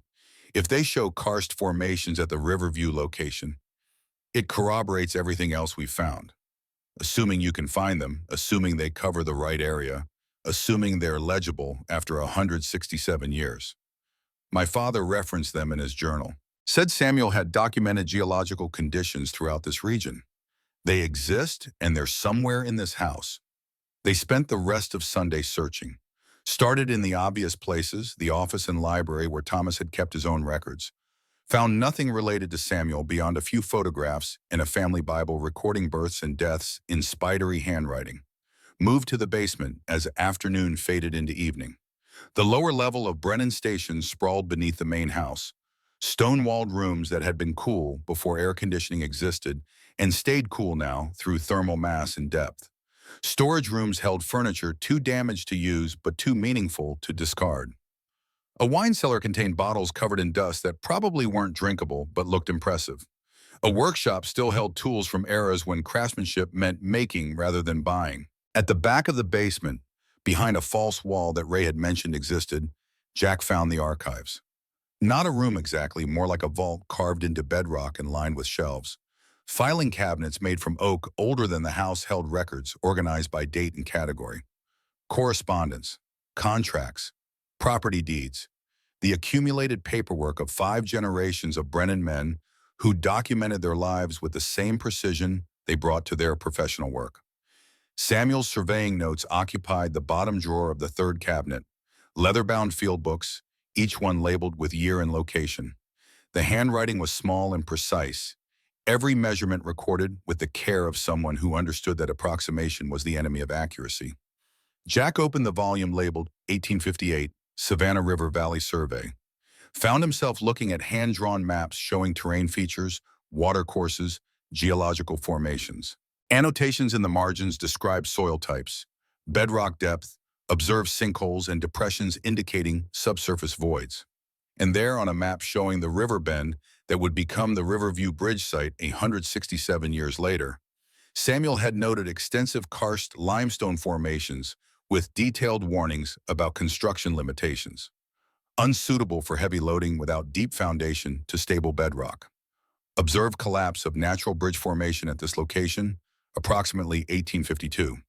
Extensive underground drainage suggests active dissolution processes. Recommend against placement of permanent structures pending comprehensive subsurface investigation. The entry was dated March 15, 1858. Written by a man who would use the same geological knowledge to build tunnels that hid people fleeing slavery, who understood that the ground beneath your feet could be both shelter and trap depending on whether you respected what it could bear. Jack photographed every page, every map, every notation, built a digital archive of Samuel's work that documented conditions Morrison's modern surveys had claimed didn't exist. It wasn't smoking gun evidence of fraud, but it was historical corroboration that the site had always been problematic, that warnings had existed for over a century, that anyone who'd done proper research would have known better than to build there. Daniel watched him work, photographing documents by lamplight in a basement vault that felt like a shrine to information nobody had cared about for decades. This helps, but I don't know if it helps enough. It's another piece, another data point, another reason for federal investigators to look closely at what Morrison submitted versus what actual conditions are. Or another historical curiosity that Morrison's lawyers dismiss as irrelevant to modern engineering standards. Jack set down his phone, the weight of accumulated evidence feeling heavier than it should. You know what the real problem is? It's not that we don't have enough proof. We have geological samples, historical documentation, pattern evidence, expert analysis. We have everything except the one thing that matters, which is power. Morrison has it and we don't. He has politicians who depend on his money, engineers who depend on his contracts, lawyers who get paid to make problems disappear. We have truth, but truth without power is just noise that people in power ignore. They stood in the basement vault surrounded by records of men who'd fought similar battles with similar disadvantages. Samuel had hidden escaped slaves in a region where slavery was legal and profitable, where the entire social structure depended on accepting that some people could own others. William had built bomb shelters during the Cold War, when questioning government narratives about nuclear readiness could get you labeled subversive. Thomas had challenged construction fraud in an era when challenging powerful corporations meant professional suicide. None of them had won their fights by having power. They'd won by refusing to stop fighting, by documenting truth even when documentation seemed futile, by believing that building something that lasted mattered more than achieving victory in their lifetime. My father left me this house and all these records for a reason, Jack said. Not because he thought I'd succeed where he failed, but because he wanted me to understand that the fight matters regardless of outcome, that standing against corruption is its own justification, whether or not it results in justice. That's very philosophical for an engineer. Engineers understand that structures outlast the people who build them, that the work survives even when we don't. Maybe that's true for other things too. Maybe the documentation survives, the evidence accumulates, the pattern becomes clear enough that eventually someone with actual power decides to care. Daniel closed the field book he'd been examining, returning it to its place in the drawer. So we publish, make the evidence public, force Morrison to respond to allegations he can't suppress through settlements and indices. We publish and we hope. That's all we can do. They spent Monday preparing the article, Daniel writing, Jack reviewing for technical accuracy, Sarah providing photographs that gave visual weight to abstract concepts about soil composition and geological formations. The piece came together as a comprehensive indictment of Morrison Development's history, current projects, and the institutional corruption that enabled both. Tuesday morning, Daniel submitted it to his editor at the Atlanta Constitution. By evening, the editor had called back.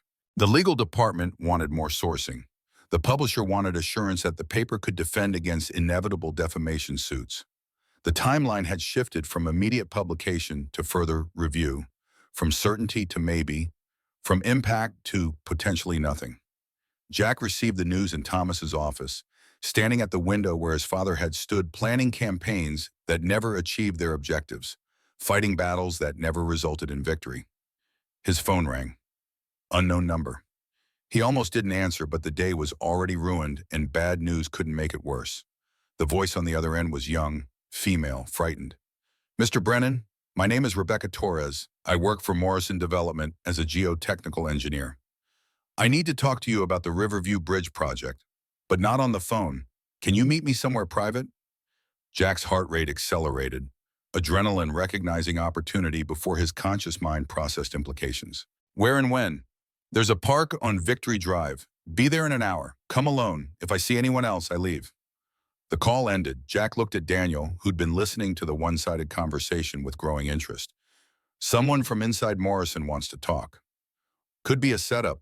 Morrison finding out what we know, gathering evidence for a harassment lawsuit. Could be, but it could also be exactly what Marcus Webb said we needed.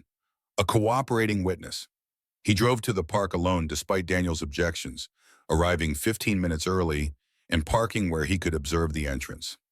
Victory Drive cut through Savannah's midtown, the park a strip of green space that served as neutral ground for conversations people didn't want overheard. Rebecca Torres arrived exactly on time, driving a Honda that had seen better years, parking 3 spaces from Jack and waiting in her car until she was apparently satisfied he'd come alone. She emerged slowly, a woman around 31 wearing jeans and a Georgia Tech sweatshirt, her dark hair pulled back in a ponytail that made her look younger than her years suggested. She approached Jack's car and got in the passenger seat without invitation, her movements carrying the nervous energy of someone who'd decided to do something dangerous and was second-guessing the decision in real time. I have 10 minutes before someone notices I'm gone. I told my supervisor I was running to the pharmacy. She spoke quickly, words tumbling over each other. I know who you are. Know you refused to certify the Riverview project. Know you got fired for it. And you work for Morrison as a geotechnical engineer. I did the soil analysis for Riverview, supervised the borings, compiled the data, wrote the preliminary report. Her hands twisted in her lap, fingers knotting together. I found the karst limestone, documented it at multiple locations, recommended extensive additional investigation before finalizing the foundation design. Jack's hands tightened on the steering wheel. What happened to your report?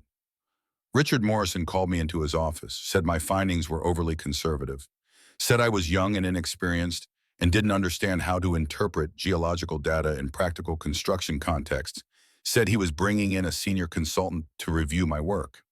And the consultant found everything was fine. The consultant found exactly what Richard wanted him to find. Clean borings, stable substrate, minimal risk. My original report disappeared from project files. The consultant's report became the official geological assessment submitted to the state. You have copies of your original report? Rebecca reached into her jacket and pulled out a flash drive. Everything, my field notes, boring logs, laboratory analysis, photographs of core samples. All of it showing karst limestone, starting at 28 feet depth, with significant void space and active dissolution. Everything that proves the approved geological survey is fraudulent. She handed him the flash drive like it was burning her fingers. Why now? Why come forward after the project's been approved? Because I saw the news about you getting fired, saw someone else who'd stood up to Morrison and paid for it, and I realized I couldn't keep quiet anymore. Her voice cracked.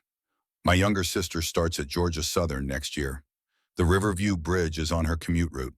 If I stay silent and that bridge collapses, if she dies because I was too scared to tell the truth, I won't be able to live with that.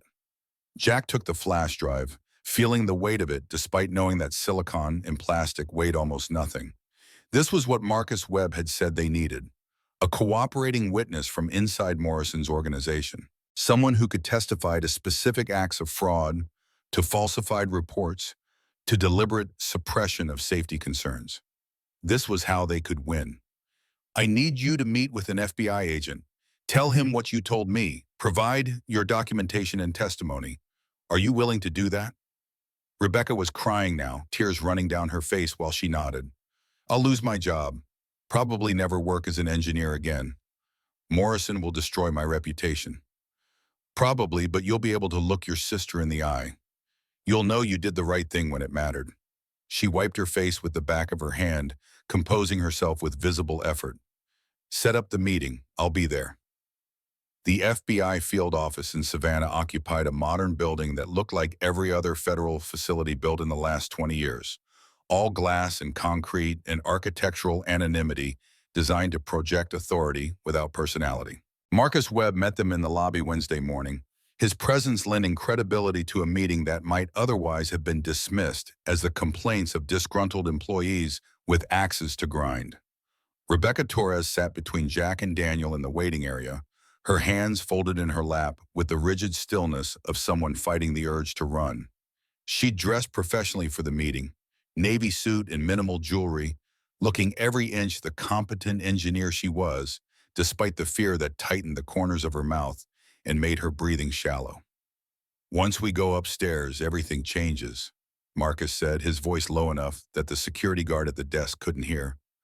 You tell your story to Special Agent Catherine Cross, she opens a case file, and Morrison Development becomes the target of a federal investigation. That means lawyers.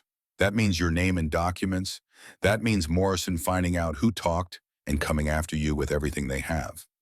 Rebecca's jaw set with determination that looked fragile as glass. I understand. Understanding and living through it are different things. These people will try to destroy you. Your career, your reputation, your financial stability. They'll paint you as a disgruntled employee, a fabricator, someone with mental health issues who can't be trusted, and they'll do it with resources you can't match. Then I guess I had better be telling the truth so it doesn't matter what they say. Marcus nodded, something like approval crossing his face. Let's go meet Agent Cross. The elevator ride to the 4th floor was silent except for the mechanical hum of machinery and the quiet breathing of 4 people who understood they were stepping past a point where retreat became impossible. The doors opened onto a hallway carpeted in government gray, fluorescent lights washing out color and making everyone look slightly ill. Agent Catherine Cross met them in a conference room that smelled like coffee and anxiety, the latter probably permanent in spaces where people came to confess crimes or report corruption or turn against organizations that had once employed them. She was younger than Jack expected, maybe 40, with the kind of sharp intelligence that showed in the way she listened rather than the way she talked. She shook hands with each of them, her grip firm without being aggressive, then gestured to chairs arranged around a table that had seen decades of federal investigations.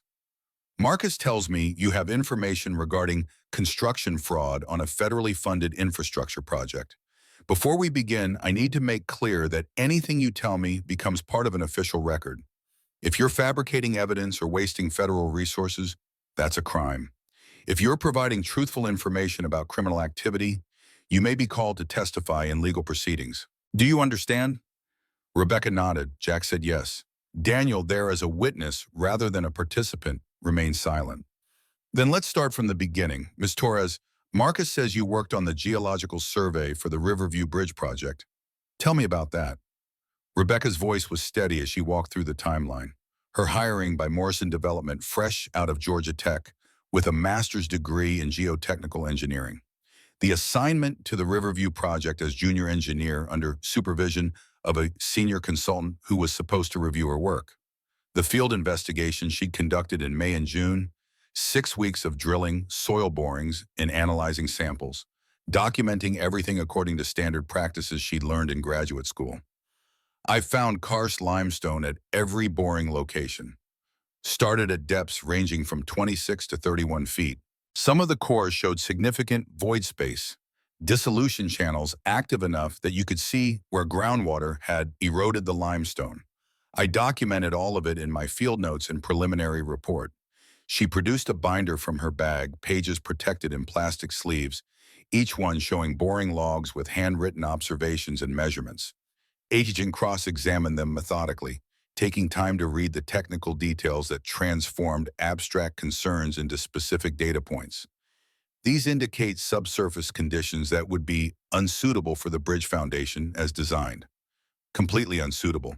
You'd need deep pilings to bedrock below the karst layer, probably 60 to 80 feet depth, ground stabilization to fill voids, potentially complete redesign of the support structure. The cost implications would be massive, probably add 50 to 70 million to the project budget. And you reported these findings to your supervisor? I submitted my preliminary report to Richard Morrison. He's the chief engineer at Morrison Development and also the state oversight engineer for the DOT. He called me in for a meeting 3 days later. Rebecca described the meeting in Richard Morrison's office, the way he dismissed her findings as the overreaction of an inexperienced engineer who didn't understand how to balance theoretical risk against practical construction realities. How he'd told her that her report would be reviewed by a senior consultant with decades of experience. How that consultant, a man named Dr. Gerald Finch, who'd worked on Morrison projects for 20 years, had reanalyzed her data and concluded that subsurface conditions were acceptable for the proposed foundation design. Did you agree with Dr. Finch's conclusions? No, he claimed the void spaces I documented were isolated pockets that wouldn't affect structural stability. He said the dissolution channels were inactive and posed no risk. He reinterpreted every finding in my report to support the conclusion that Morrison wanted. And your original report? Disappeared from project files. When I asked about it, I was told that Dr. Finch's analysis superseded my preliminary work and that my report was no longer relevant to the project. The geological survey submitted to the state DOT for approval was based entirely on Finch's conclusions. Agent Cross made notes on a legal pad, her handwriting small and precise. Do you have copies of your original report and Dr. Finch's reanalysis? Rebecca produced the flash drive she'd given Jack. Everything's here. My field notes, boring logs, laboratory results, photographs of core samples, and the email thread with Richard Morrison where he told me my findings were problematic and needed revision. The flash drive disappeared into an evidence bag. Agent Cross labeled it with case number and date, the simple administrative action transforming Rebecca's documentation from personal records to federal evidence. Ms. Torres, are you aware of other instances where Morrison Development has falsified geological surveys or suppressed safety concerns? Not directly, but there's talk among the engineers, projects where the official surveys don't match what people saw in the field, buildings that developed foundation problems within years of completion, a culture where raising safety concerns is seen as being difficult rather than being professional. Jack leaned forward, unable to stay silent any longer. I have documentation of pattern evidence. 3 major structural failures over 35 years, all involving Morrison Development, all involving karst limestone formations that weren't properly investigated. Plus historical documentation going back to 1858, showing that the Riverview site has always been geologically unsuitable for heavy construction. He laid out the case he'd built, Linda Vasquez's analysis of the soil samples he'd extracted from the construction site, Samuel Brennan's surveying notes from over a century ago warning against building at that exact location, Thomas Brennan's journal entries from 1979 documenting the first attempt to build the Riverview Bridge and Morrison's fraud in that earlier project, the trail of collapsed buildings and settled foundations and structural failures that followed Morrison's work like a shadow. Agent Cross listened without interrupting, her expression giving away nothing about whether she found the evidence compelling or merely interesting. When Jack finished, she sat back and looked at the 3 of them with the assessment of someone calculating odds and resources and political obstacles. What you're describing is a conspiracy spanning decades. That level of systematic fraud would require cooperation from multiple state agencies, professional engineers willing to falsify reports, and political protection at the highest levels. Those are serious allegations. Those are documented facts, Jack said. The only question is whether anyone with authority cares enough to act on them. I care, but caring and having prosecutable evidence are different things. Cross tapped her pen against the legal pad.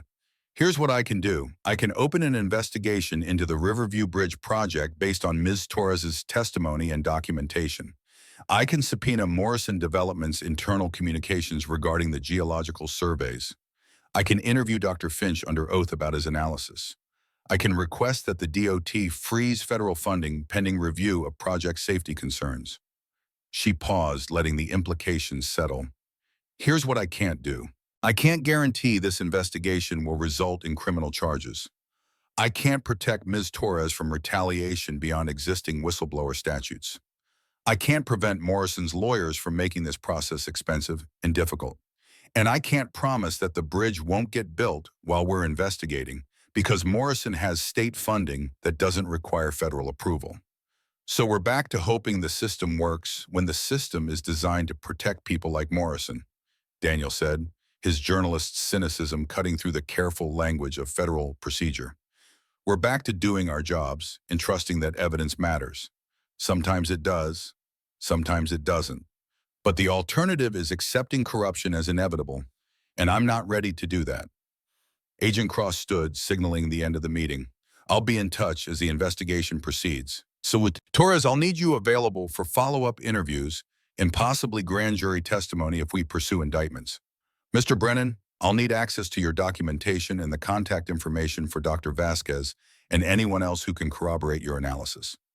They filed out of the conference room and back to the elevator, 4 people who just set in motion forces none of them could control, hoping that momentum would carry them somewhere other than the same dead end Thomas Brennan had reached 43 years earlier. In the parking lot, Rebecca stood by her car, looking smaller than she had in the conference room, the weight of what she'd done settling onto shoulders that weren't built to carry it. I need to go back to work and pretend nothing happened. Need to sit in meetings with Richard Morrison and act like I didn't just hand the FBI evidence that could send him to prison. You don't have to go back, Jack said. You've done your part. You can resign, remove yourself from the situation. And do what? I'm 31 years old with student loans and rent and a career I just destroyed. Morrison will make sure no engineering firm in Georgia will hire me. Probably no firm anywhere once word spreads that I'm a whistleblower who turned on her employer. The bitterness in her voice was earned. She'd done the right thing, and the reward was professional exile, financial instability, and the knowledge that her integrity had cost her everything she'd worked for. My father lost his career for standing up to Morrison. I just lost mine. You'll lose yours too, probably. Jack looked at this young woman who reminded him of himself at that age, before compromise had taught him to pick battles and preserve options. But you'll be able to live with yourself. That has to count for something. Does it count for something? Because right now it feels like I traded my future for the satisfaction of telling the truth to an FBI agent who might not be able to do anything about it. She got in her car and drove away before Jack could find words that would make any of it better. Because there weren't words that made it better.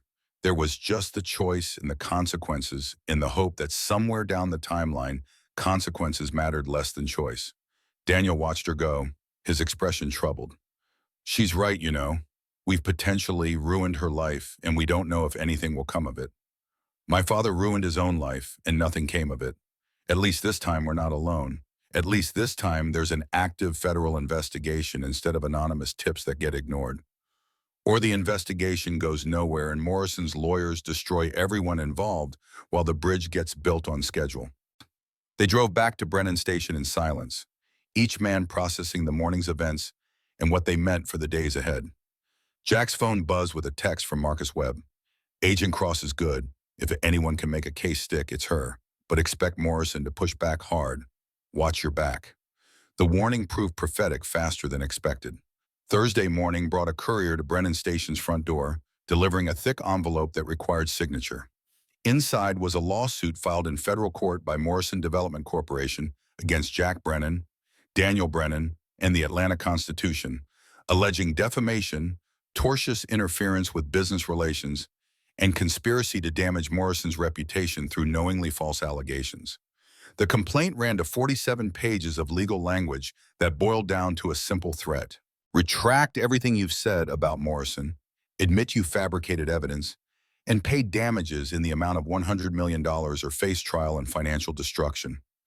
Jack read it twice, his engineer's mind automatically cataloging the strategic elements. The lawsuit was designed to intimidate, to create legal costs that would bankrupt defendants before trial, to send a message that challenging Morrison came with consequences most people couldn't afford. Daniel received his copy an hour later and drove immediately to Brennan Station, his face carrying the anger of someone who'd been threatened for doing journalism. They sat in Thomas's office surrounded by decades of documentation about Morrison's crimes, holding papers that proved the corruption was willing to defend itself through every available mechanism. The Constitution's legal department wants to settle, says fighting this will cost millions in attorney fees, and that even if we win, Morrison can appeal and drag it out for years. They want me to retract the story and apologize. What did you tell them? I told them to go to hell. The story's true. We have evidence. We have witness testimony. Retracting because Morrison threatens to sue is exactly how they've gotten away with this for 50 years. Jack set down the lawsuit, feeling the weight of it despite paper weighing almost nothing. They're not trying to win in court. They're trying to make the cost of truth higher than anyone's willing to pay. If we fight this, we'll spend years in depositions and motions. We'll hemorrhage money we don't have. And even if we eventually win, we'll be broken by the process. So we give up? Let Morrison intimidate us into silence the same way he intimidated your father? We don't give up. We change tactics. We stop playing their game and start playing ours. The plan crystallized as Jack spoke, elements falling into place with the logical precision of an engineering solution to a structural problem.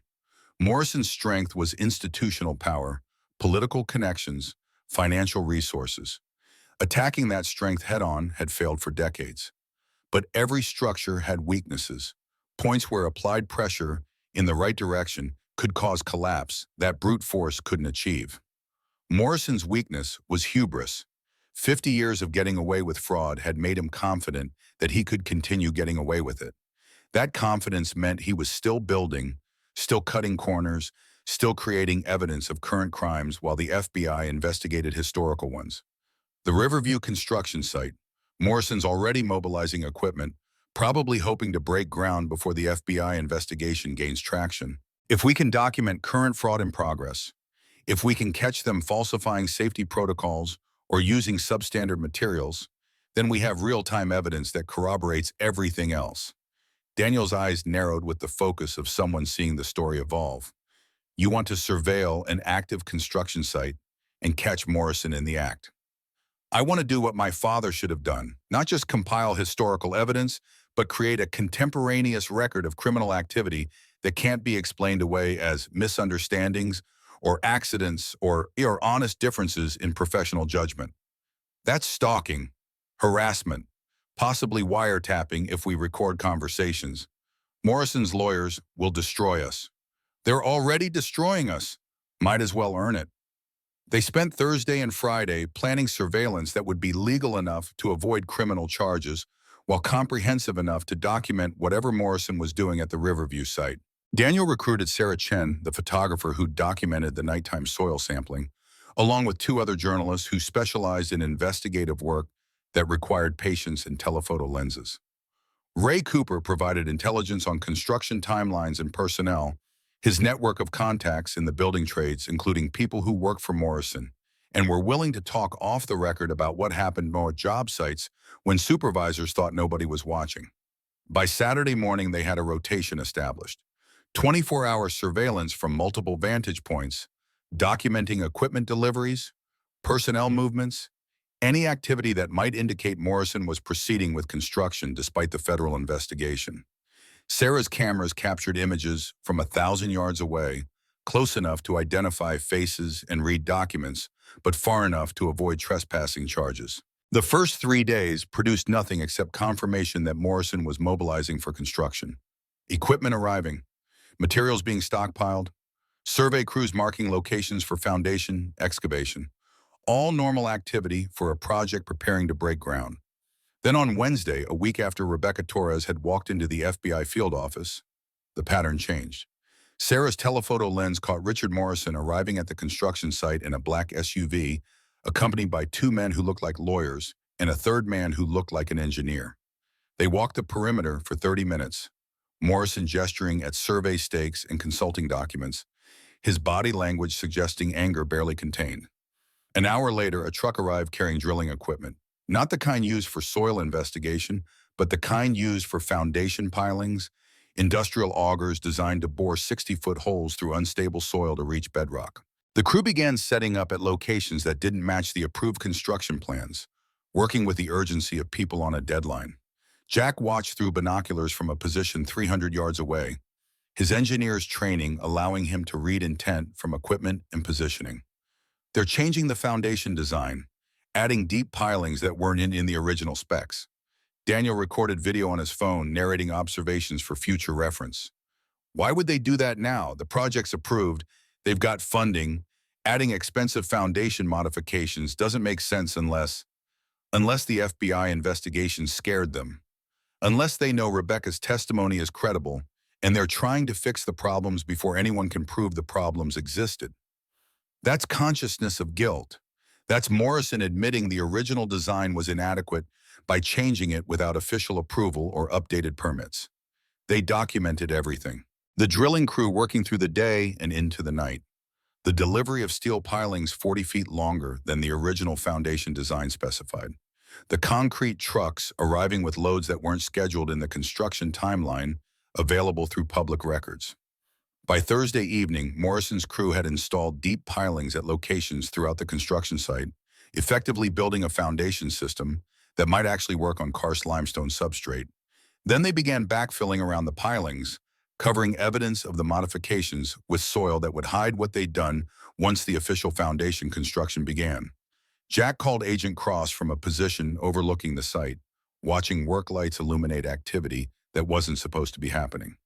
Morrison's modifying the foundation design without updated permits or engineering approval. They're installing deep pilings to stable bedrock, which proves they knew the original shallow foundation wouldn't work. They're covering their tracks by doing the work before official construction begins. Cross's voice carried the satisfaction of someone whose suspicions had been confirmed. Can you document what they're doing? Photographs, video, expert analysis of what the modifications mean? We've been documenting for 3 days. I can provide technical analysis explaining why these modifications were necessary and what it proves about the original design's inadequacy. Send me everything. I'll add it to the case file and use it to expedite the investigation. If we can prove Morrison knowingly submitted fraudulent geological surveys and is now modifying construction to fix problems he claimed didn't exist, we have a strong case for criminal charges. Jack ended the call and looked at Daniel, who'd been recording the entire conversation as backup documentation. We did it. We caught them fixing the evidence. We caught them trying to fix the evidence. Whether it matters depends on what the FBI does with it. What the FBI did was move fast. By Friday morning, federal agents had descended on the Riverview construction site with a warrant to halt all work pending investigation of permit violations and potential construction fraud. Morrison's crew was sent home. Equipment was impounded as evidence. The site became a crime scene, yellow tape marking boundaries that hadn't existed 24 hours earlier. Morrison Development's stock price dropped 8% on news of the federal investigation. Richard Morrison was placed on administrative leave from his state position pending ethics review. Gerald Finch, the consultant who'd reanalyzed Rebecca Torres's geological survey, was subpoenaed to appear before a federal grand jury. The dominoes were falling, momentum building toward outcomes that had seemed impossible a month ago. But Morrison wasn't finished. Men who'd built empires through corruption and intimidation didn't surrender because federal agents shut down one construction site. They adapted, they attacked, they found new ways to fight when old ways failed. Saturday brought an article in the Savannah Morning News, a piece written by a columnist known for defending business interests against government overreach. The headline read, "Federal harassment of local employer threatens economic development." The article painted Morrison Development as a victim of zealous prosecution driven by disgruntled former employees and anti-business ideology. It quoted anonymous engineers saying Jack Brennan had a reputation for being difficult and overly conservative. It suggested Rebecca Torres had been fired for incompetence and had fabricated her allegations as revenge. The narrative was taking shape. Morrison was the victim. The whistleblowers were liars. The FBI investigation was government overreach. And the evidence, no matter how compelling, would be reinterpreted through the lens of that narrative until truth became just another competing story with no more authority than well-funded lies. Jack read the article in Thomas's office, surrounded by his father's documentation and his great-great-great-grandfather's surveying notes, feeling the weight of history repeating itself. His father had compiled evidence that Morrison ignored, had fought corruption that the system protected, had died believing that truth mattered when the only thing that mattered was power.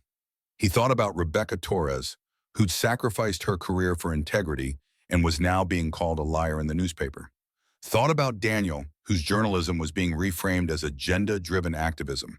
Thought about himself, unemployed at 58 and facing a $100 million lawsuit for the crime of refusing to certify a bridge that shouldn't be built. Thought about the 22 people who died when Morrison's previous structures failed. About the drivers who would use the Riverview Bridge if it got built, trusting that engineers had done their jobs and politicians had done theirs, and the ground beneath them would hold. The phone rang. Marcus Webb's number. "Jack, we need to talk.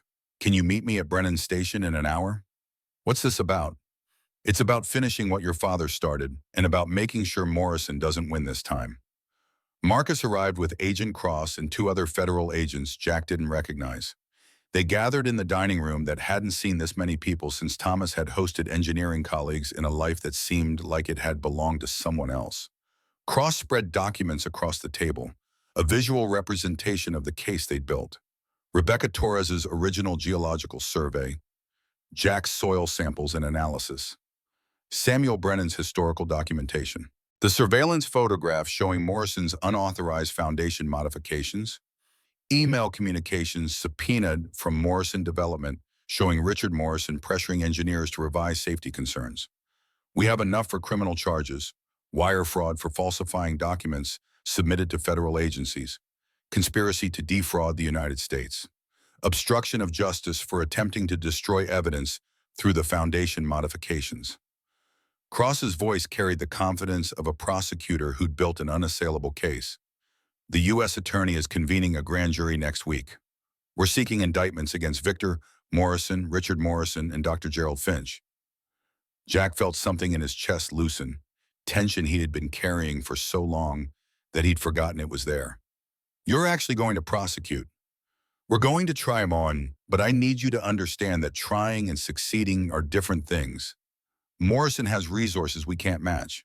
He'll hire the best defense attorneys money can buy. He'll attack every piece of evidence, every witness, every element of our case, and he'll use his political connections to pressure the investigation at every level. But you think you can win?" Cross met his eyes with the unflinching directness of someone who had spent a career taking on powerful criminals. "I think the evidence is strong enough that a jury will convict if we can get the case to trial." "That's a big if. Morrison will try to get charges dismissed before we reach a courtroom. We'll try to intimidate witnesses. We'll try to make the cost of prosecution higher than the Department of Justice is willing to pay.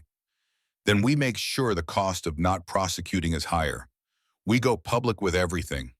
The historical pattern, the current fraud, the evidence that proves Morrison has been killing people through negligence for 50 years. Marcus shook his head. "Going public jeopardizes the criminal case. Defense attorneys will claim we've tainted the jury pool. Judge might dismiss charges based on pretrial publicity. Then we're trapped. We have evidence but can't use it. We have witnesses but can't protect them. We have a case but can't guarantee justice. Welcome to federal prosecution of white-collar crime. It's not clean, it's not fair, and it doesn't always work." Cross began gathering her documents. "But it's what we have, and sometimes it's enough." Marcus stayed behind after the FBI agents left. He poured himself coffee from the pot Jack had made hours earlier, the liquid gone thick and bitter, but still containing caffeine. "There's something else," Marcus said. Something Cross didn't want to mention because it's not confirmed yet. But you should know. Jack waited, recognizing the tone of someone about to deliver news that changed everything. We've been going through old case files, looking at your father's death in 1982. The official report says suicide, but Cross got curious. She pulled the autopsy records, had a forensic pathologist review them. Jack's hands tightened on his coffee cup. And your father had blunt force trauma to the back of his skull, consistent with being struck before entering the water. The original medical examiner noted it, but attributed it to impact with the bridge structure during the fall. Cross's expert says the injury pattern doesn't match, says it's more consistent with being hit from behind than thrown or pushed into the river. The words hung in the air like smoke, changing the shape of everything Jack had believed for 40 years. You're saying my father was murdered. I'm saying there's evidence suggesting homicide that was never properly investigated. We're reopening the case, looking for witnesses, trying to find anyone who saw something that night. It's a long shot after 43 years, but if we can prove Morrison was involved. Marcus set down his coffee. It changes the calculation. Murder has no statute of limitations. If we can connect Morrison to your father's death, we have leverage that goes beyond construction fraud. Jack stood and walked to the window, looking out at grounds his father had maintained in the years after his career collapsed, after his marriage ended, after everything except stubbornness and principle had been stripped away. Thomas Brennan hadn't killed himself, hadn't chosen to jump, had been murdered for knowing too much, for refusing to stay silent, for being the kind of engineer who valued truth over survival. Does this change anything for the current case? Not immediately, but it gives Cross more motivation, and it gives us a narrative that might resonate with a jury. Morrison isn't just a businessman who cut corners.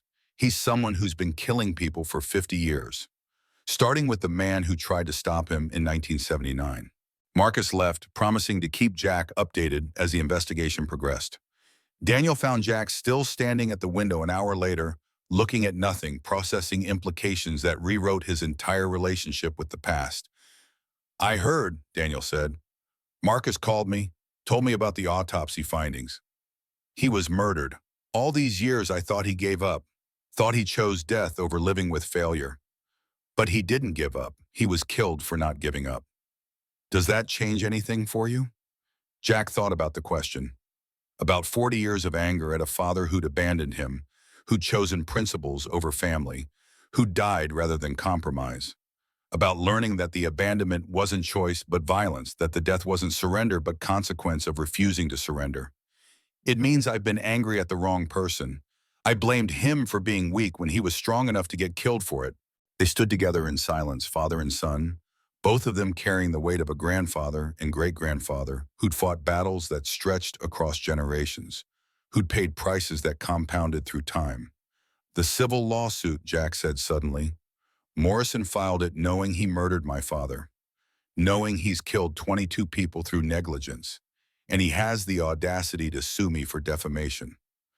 The lawsuit dies if Morrison's company goes bankrupt, Daniel said, which it will if he's convicted. Corporate assets get liquidated to pay fines and restitution.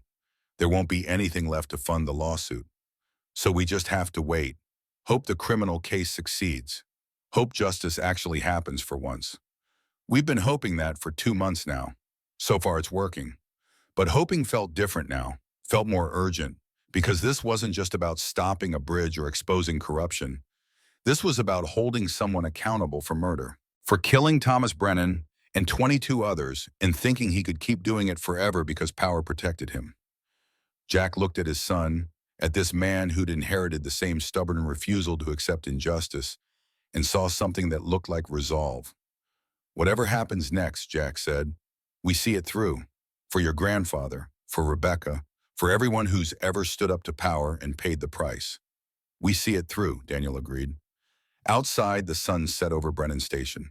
Inside, in the office where Thomas had spent his final years documenting crimes that would take decades to prosecute, 2 generations of Brennan men prepared for the fight that would determine whether truth mattered or whether power always won. The answer was coming. One way or another, it was coming. The federal grand jury convened on a Tuesday morning in late November.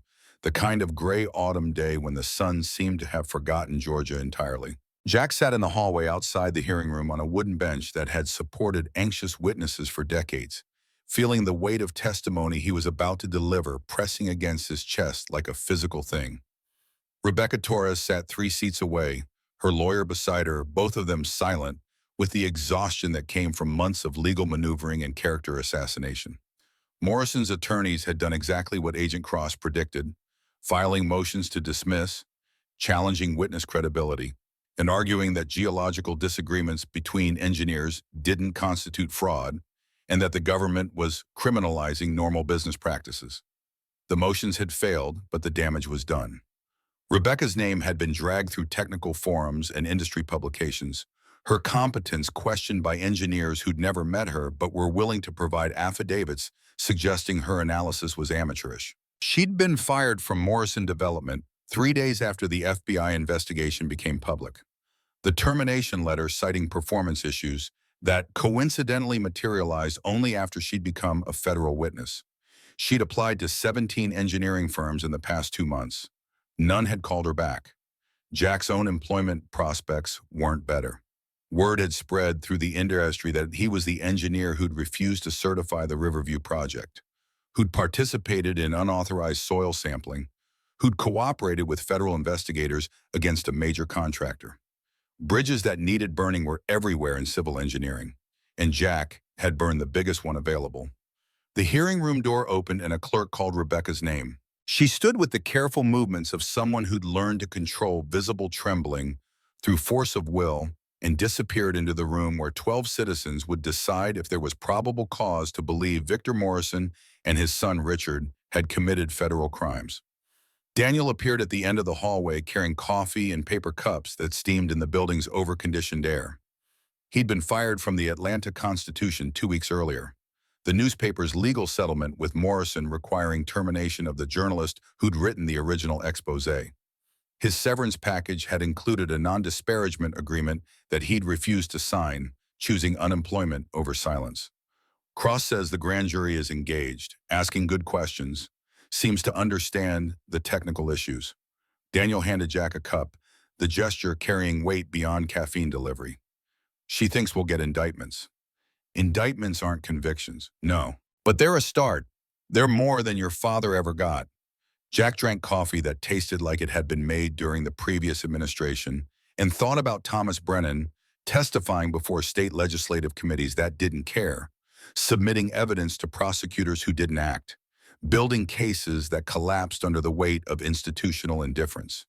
His father had been right about the engineering and wrong about justice, had died believing that being correct mattered when the only thing that mattered was power. Except now Jack knew his father hadn't died believing anything, had been murdered before he could see whether truth would eventually matter. Rebecca emerged 90 minutes later, looking hollowed out, her lawyer guiding her past the reporters who'd gathered in the hallway despite grand jury proceedings being secret. The questions came anyway, shouted by people who knew they wouldn't get answers but asked because asking was the job.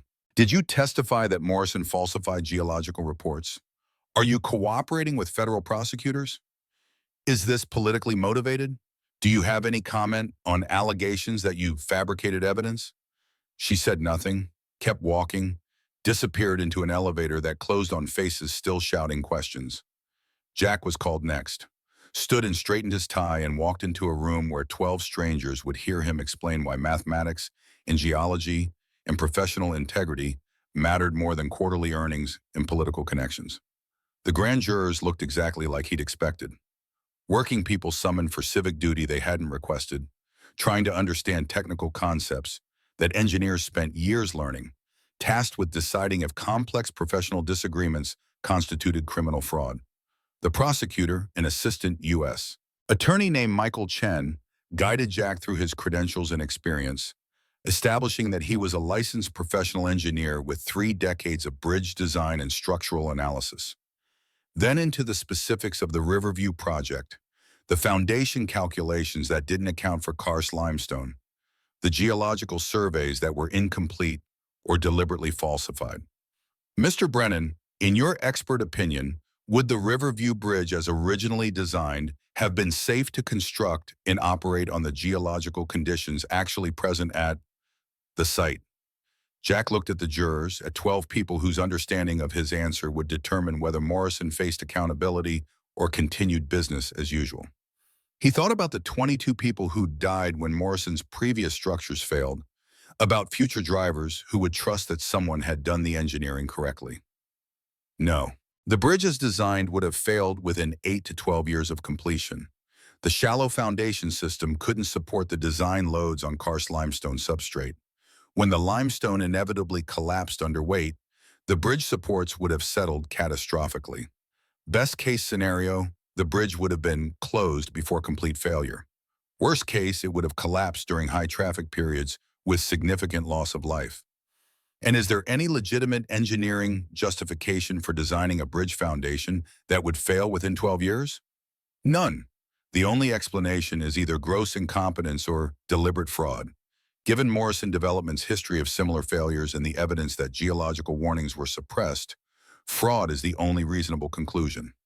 The questioning continued for 2 hours. Jack explained soil mechanics and load distribution, and the difference between acceptable engineering disagreements and criminally negligent design practices.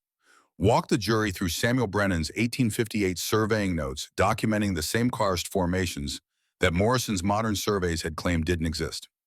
Described watching Morrison's crew install deep foundation pilings in the middle of the night to fix problems they'd publicly denied existed. When it ended, when he'd given testimony that was either the most important thing he'd ever done or a futile gesture that would change nothing, Jack walked out of the federal building into afternoon light that seemed too bright after hours under fluorescent glare. Marcus Webb was waiting by Jack's truck, leaning against the passenger door with the patient stillness of someone who'd spent a career waiting for outcomes he couldn't control. "You did good in there." Chen said the jury was with you. "Being with me and voting to indict are different things." "Yeah, but Cross thinks we'll have indictments by end of week. Morrison for wire fraud and conspiracy. Richard for his role in suppressing Rebecca's geological survey. Maybe Finch for falsifying the reanalysis, though his lawyer is arguing he just provided a second opinion in good faith." Jack unlocked the truck and got in, Marcus sliding into the passenger seat without invitation.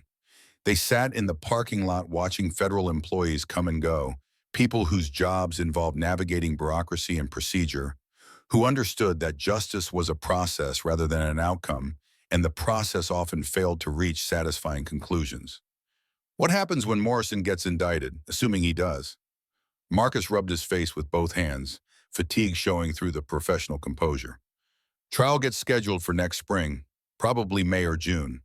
Morrison stays free on bail, uses the time to destroy every witness, attack every piece of evidence, pressure every politician who might influence the judge. Federal prosecutors are good, but Morrison has resources they can't match. So we're back to hoping the system works. We're back to understanding that the system is people. Some of them are good, some aren't. Most are just trying to do their points without getting crushed by forces bigger than them. Whether Morrison goes to prison depends on which people end up making which decisions at which moments. That's not justice, that's chaos with paperwork." Marcus smiled without humor. "Now you're starting to understand how it actually works. Your father never did. He kept thinking that evidence and truth would be enough, that someone in authority would eventually care enough to act. Took him dying to figure out that authority doesn't care. Authority protects itself, and everything that threatens authority gets neutralized. Then why are you here? Why did you help us if you think the system is designed to fail? Because sometimes it doesn't fail. Sometimes the evidence is strong enough, and the prosecutor is determined enough, and the jury is honest enough that the system actually works the way civics class said it would. Those times are rare enough to be precious." Marcus opened the door. "And because watching people like you and Daniel and Rebecca stand up when everyone else sits down reminds me why I became an agent in the first place. Before I got cynical. Before I learned that doing the right thing mostly just gets you punished." He climbed out and walked to his own vehicle, leaving Jack sitting in a truck that smelled like old coffee and the accumulated residue of 3 decades driving to job sites and construction zones and places where his engineering was supposed to make people safer. The indictments came down Friday morning. Victor Morrison charged with wire fraud, conspiracy to defraud the United States, and making false statements to federal agencies. Richard Morrison charged as a co-conspirator and with violating his oath as a public official by falsifying safety reviews. Gerald Finch charged with providing fraudulent expert analysis in furtherance of the conspiracy. The news broke while Jack was at Brennan Station sorting through more of his father's papers, looking for documentation that might be useful in the trial that would come. His phone exploded with notifications, texts from Daniel and Rebecca and Marcus, news alerts from media outlets covering the story. Morrison Development's stock plunged 23% in the first hour of trading. The governor's office issued a statement expressing confidence in the justice system and noting that Richard Morrison's state employment had already been terminated. The U.S.'s attorney held a press conference praising the FBI's investigation and promising that powerful corporations wouldn't be allowed to endanger public safety for profit. It felt like victory, like vindication, like everything Jack and Rebecca and Daniel had sacrificed had actually mattered. The feeling lasted until Morrison's lawyers held their own press conference 3 hours later. Victor Morrison stood at a podium wearing a suit that cost more than most people's cars, flanked by attorneys whose hourly rates could fund small governments. He looked diminished by the legal proceedings, but defiant in a way that suggested he'd weathered storms before and expected to weather this one. These charges are a politically motivated attack on Georgia's business community. My company has built infrastructure across this state for 50 years, creating thousands of jobs and contributing billions to economic development. We have never compromised on safety or quality. The government's case is based on the testimony of disgruntled employees with personal grudges and technical disagreements that prosecutors are falsely characterizing as criminal fraud. He gestured to one of his lawyers, a woman whose reputation for destroying federal cases was legendary in legal circles. We will fight these charges vigorously. We will demonstrate that every decision made on the Riverview Bridge project was based on sound engineering judgment and followed all applicable regulations. And when we're vindicated, we will seek damages from those who participated in this malicious prosecution. The message was clear. Morrison wasn't conceding anything. He would use every resource, every legal maneuver, every political connection to avoid accountability. And he would make everyone who'd opposed him pay for the inconvenience of being indicted. The trial preparation consumed the next 8 months like a controlled burn that everyone could see but nobody could stop. Jack spent hundreds of hours with federal prosecutors, reviewing documents, preparing testimony, explaining technical concepts to lawyers who'd never taken a physics course and struggled to understand why karst limestone mattered. Rebecca gave deposition after deposition, her testimony picked apart by Morrison's defense team, who treated cross-examination like warfare. They questioned her competence, her motives, her mental stability. Produced engineers willing to testify that her geological analysis was flawed and that Dr. Finch's reanalysis was the correct professional interpretation. Daniel's reporting became evidence. His article analyzed for any factual error or interpretive overreach that might suggest bias or malice. Morrison's lawyers subpoenaed his sources, his notes, his communications with Jack and Rebecca, looking for anything that could be used to argue the expose had been a coordinated attack rather than legitimate journalism. The financial pressure was worse than the legal harassment. Jack burned through his retirement savings paying for the lawyer he needed to defend against Morrison's civil lawsuit, which proceeded on a parallel track to the criminal trial. Rebecca declared bankruptcy, her engineering career destroyed, and her legal bills mounting faster than she could borrow. Daniel took freelance work, but most publications wouldn't touch stories involving Morrison Development. The implicit blacklist enforced through editorial decisions that nobody admitted to making. He moved into Brennan Station to save rent. His presence in the house where his grandfather had fought the same battles carrying a symmetry that was either poetic or just sad. Then in March, 4 months before the trial was scheduled to begin, Agent Cross called with news that changed everything.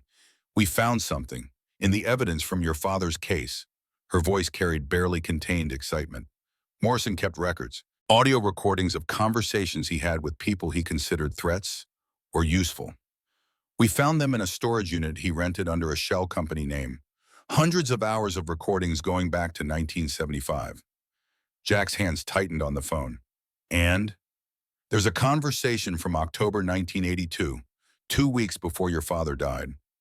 Morrison talking to someone named Carl Driscoll, who we've identified as a former employee with a criminal record. The recording is clear. Morrison tells Driscoll that Thomas Brennan is a problem that needs to be eliminated, offers him $25,000, gives him your father's address and daily routine. The room seemed to tilt. Jack sat down before his legs could give out. You have Morrison on tape ordering my father's murder. We have Morrison on tape soliciting murder for hire. Driscoll died in 1995, so he can't testify. But the recording is authenticated. Chain of custody is solid. Morrison's own voice verified by audio forensics. It's admissible evidence of a murder for hire conspiracy that resulted in your father's death. Can you charge him? We're adding charges today. Murder for hire in furtherance of a criminal enterprise. It's a federal capital offense. If convicted on that charge alone, Morrison faces life in prison without parole. Jack closed his eyes and saw his father. Not the broken man of his final years, not the ghost that haunted Jack's memories, but Thomas Brennan, at 40, standing in a boardroom, telling powerful men that their bridge would fail, refusing to sign documents that would certify lies, choosing truth when everyone else chose convenience. His father hadn't given up, had fought until someone killed him for fighting. Does this change the trial timeline? Judge moved it up. We go to trial in 6 weeks. Morrison's lawyers tried to get the murder charge severed into a separate trial, but the judge denied it. Said it's all part of the same criminal enterprise, same pattern of using violence and fraud to protect illegal profits. 6 weeks. After 8 months of preparation, after 43 years of waiting, after 3 generations of Brennan men fighting the same corruption, justice was 6 weeks away. If the jury believed them. If Morrison's lawyers didn't find a way to exclude the evidence. If the system worked the way it was supposed to work. The trial began on a Monday morning in early May. The federal courthouse in Savannah filled with reporters and industry observers and people who'd driven hours to watch powerful men face consequences they'd avoided for decades. Morrison sat at the defense table looking older than his 67 years, flanked by the legal team that had cost him millions to assemble. His son Richard sat at a separate table with his own attorneys, the prosecution having severed the trials to prevent Richard's testimony from being used against his father. The jury selection took 2 weeks, both sides searching for 12 people who hadn't already formed opinions about corporate corruption and federal overreach and whether engineers could be trusted to tell the truth about technical matters most people didn't understand. Opening statements began on a Monday morning in late May. The prosecutor, Michael Chen, walked the jury through the government's case with the methodical precision of someone who'd spent 8 months preparing for this moment. The evidence would show deliberate fraud, falsified geological surveys, suppressed safety warnings, a pattern of criminal behavior spanning decades that had resulted in structural failures and deaths that could have been prevented, and murder, the silencing of an engineer who'd threatened to expose the corruption. A murder captured on audio recording in Victor Morrison's own voice. Morrison's lead attorney, a man named Harrison Caldwell, whose courtroom presence dominated through quiet confidence rather than theatrical volume, told a different story. The evidence would show professional disagreements between qualified engineers, business decisions made in good faith, technical interpretations that fell within the acceptable range of engineering practice. And regarding the recording, a conversation taken out of context, words twisted to sound sinister, when they'd been nothing more than frustrated venting about a difficult employee. The trial settled into the grinding rhythm of testimony and cross-examination and objection and ruling. Rebecca took the stand and spent 4 days explaining her geological analysis while Morrison's lawyers tried to make her seem incompetent or dishonest or both. She held up better than Jack expected, her technical knowledge solid enough that even hostile questioning couldn't shake the foundation of her testimony. Dr. Linda Vasquez testified about the soil samples Jack had provided, explaining the laboratory analysis that confirmed Carson limestone throughout the construction site. Morrison's lawyers attacked the chain of custody, suggested the samples could have been taken from anywhere, implied that Vasquez had falsified results to support a client who'd paid her fees. The prosecution countered with Samuel Brennan's 1858 surveying notes, introducing them as ancient documents that corroborated modern findings. Harrison Caldwell objected that surveying from the Civil War era had no relevance to current engineering standards. The judge overruled, allowing the jury to see maps drawn by a man who'd been dead for 100 years, warning against building exactly where Morrison had tried to build. Jack testified for 6 days, walked the jury through foundation design and load calculations and the mathematics that proved Morrison's approved design would have failed. Endured cross-examination that tried to paint him as a rigid engineer who couldn't accept that others might legitimately disagree with his analysis. Isn't it true, Mr. Brennan, that engineering involves professional judgment and that reasonable engineers can reach different conclusions when analyzing the same data? Yes, but there's a difference between reasonable disagreement and ignoring geological realities. The karst limestone at the Riverview site isn't a matter of interpretation. It's a documented fact that Morrison's surveys deliberately omitted.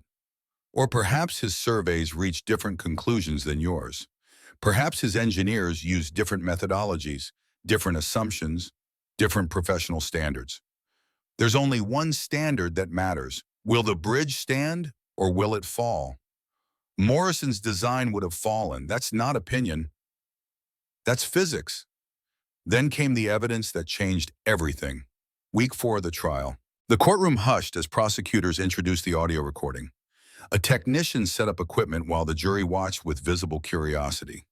The judge warned that they were about to hear a conversation recorded in October 1982, 43 years earlier, and that they should listen carefully to every word. The speakers crackled with static from an old cassette tape. Then Victor Morrison's voice emerged. Younger than now but recognizable, captured in a moment when he'd thought nobody was listening except the man he was hiring to commit murder. Thomas Brennan is becoming a serious problem. He's got documentation. He's talking to federal investigators. He won't listen to reason, and he can't be bought. Another voice, rougher, less educated. Carl Driscoll. What do you need? I need him gone. Permanently. Made to look like suicide. The man's depressed. Everyone knows it. Lost his job. His wife left him. Nobody would question it. That's going to cost you. $25,000. Half now, half when it's done.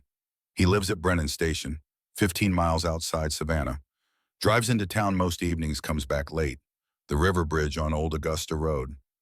That's where it should happen. When? Soon, before he can do more damage. Before he can testify to anyone who will actually listen.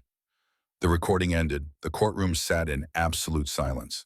Jack looked at the jury and then saw faces transformed by what they had heard. This wasn't abstract engineering disputes or technical disagreements about soil composition. This was a man ordering another man's death, captured in his own words, undeniable and damning. Morrison's face had gone white. His lawyers conferred in urgent whispers. Harrison Caldwell stood and objected, arguing that the recording's authenticity couldn't be verified, that voices could be faked, that even if authentic, it didn't prove the alleged murder had actually occurred. The prosecution called its forensic audio expert, testified that the recording was genuine, unaltered, captured on a device Morrison himself had purchased for the purpose of documenting conversations he wanted preserved.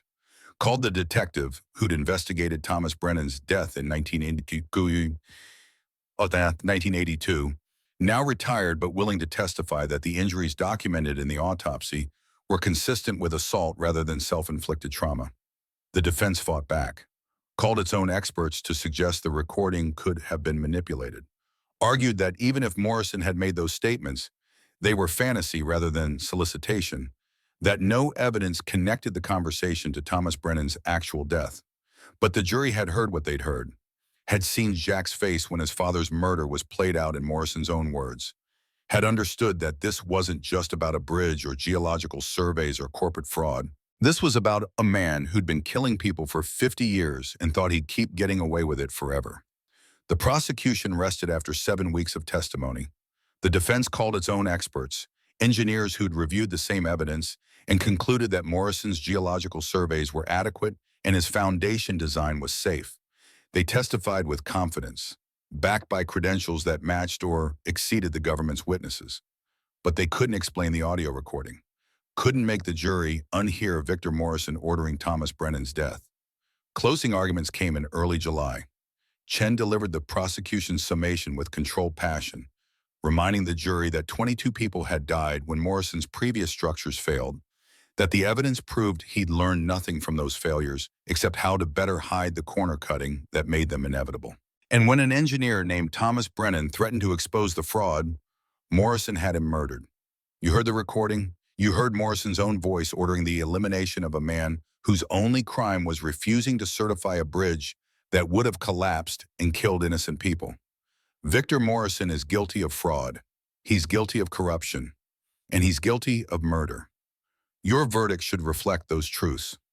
Harrison Caldwell stood for the defense and spoke for 3 hours without notes, weaving a narrative of government overreach and professional disagreement elevated to criminal charges through prosecutorial ambition. Morrison had built infrastructure across the Southeast for 50 years, had created thousands of jobs, had contributed to economic development that benefited millions. The prosecution wanted to criminalize business decisions and technical judgments that fell within the normal range of engineering practice. The government hasn't proven fraud. They've proven that engineers sometimes disagree, that projects sometimes have problems, that Mr. Morrison made decisions that with hindsight might have been different. But hindsight isn't fraud. Professional disagreement isn't conspiracy. And a 43-year-old recording of an angry conversation isn't proof of murder. The government is asking you to destroy a man's life and legacy based on speculation and vindictive accusations from people with personal grudges. Don't let them do it. The jury deliberated for 6 days. Jack spent them at Brennan Station, unable to work, unable to think about anything except 12 people in a room, deciding whether his father's life and his own sacrifices had meant anything beyond personal destruction. Daniel stayed close, the two of them existing in a state of suspended animation where conversation felt impossible and silence felt necessary. Ray Cooper had died the previous month, peaceful in his sleep at 74, never knowing if the fight he'd helped wage would succeed. Jack had spoken at the funeral about loyalty and faith, and believing that standing with people who did right was its own justification. Rebecca called on the 5th day of deliberations, her voice carrying the flatness of someone who'd run out of emotional reserves and was operating on fumes and obligation. If they acquit, I don't know what I do next. I've lost everything for testimony that didn't matter. It mattered, regardless of verdict. That's easy to say when you're not bankrupt and unemployable at 31 years old. I did the right thing and it destroyed my life. How is that supposed to matter? Jack didn't have an answer that wasn't a platitude about integrity and character and long moral arcs bending toward justice. Those things sounded good until you were the one paying the immediate price for eventual theoretical vindication. The verdict came on a Wednesday afternoon. The court clerk called with 30 minutes notice that the jury had reached a decision. Jack and Daniel drove to the courthouse in silence, arriving to find a crowd already gathered, reporters setting up cameras, spectators hoping for seats in a courtroom that wouldn't hold everyone who wanted to watch. They found places in the 3rd row, close enough to see Morrison's face when the verdict was read. He sat motionless at the defense table, his expression carefully neutral, flanked by lawyers who'd coached him on how to react regardless of outcome. The jury filed in, 12 faces that had spent 6 days arguing about geology and engineering and whether powerful men should face the same accountability as everyone else.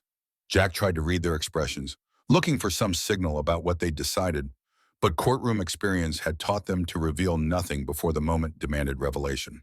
The judge asked if they'd reached a verdict. The foreperson, a middle-aged woman who worked as a high school chemistry teacher, said they had. Handed a folded paper to the clerk, who handed it to the judge, who read it without expression and handed it back to be read aloud. In the matter of United States versus Victor Morrison, on the count of wire fraud, we, the jury, find the defendant guilty. The courtroom erupted. The judge's gavel came down, demanding order. The clerk continued reading. On the count of conspiracy to defraud the United States, we, the jury, find the defendant guilty. On the count of making false statements to federal agencies, we, the jury, find the defendant guilty. On the count of murder for hire, we, the jury, find the defendant guilty. Guilty on all counts. Jack felt Daniel's hand on his shoulder, gripping hard enough to leave marks. Felt his own eyes burning with tears he'd thought he was too exhausted to produce. Watched Victor Morrison's carefully neutral expression crack at the edges. Watched him lean toward his lawyers and say something that made their faces tighten. The judge set sentencing for 6 weeks out and adjourned. Morrison stood as bailiffs moved to take him into custody pending appeal. He looked across the courtroom at Jack, their eyes meeting for the first time since this had all begun. Morrison didn't look angry or afraid. He looked tired, like a man who'd spent 50 years fighting gravity and had finally run out of strength to keep climbing. Then the bailiffs led him away, and he was gone.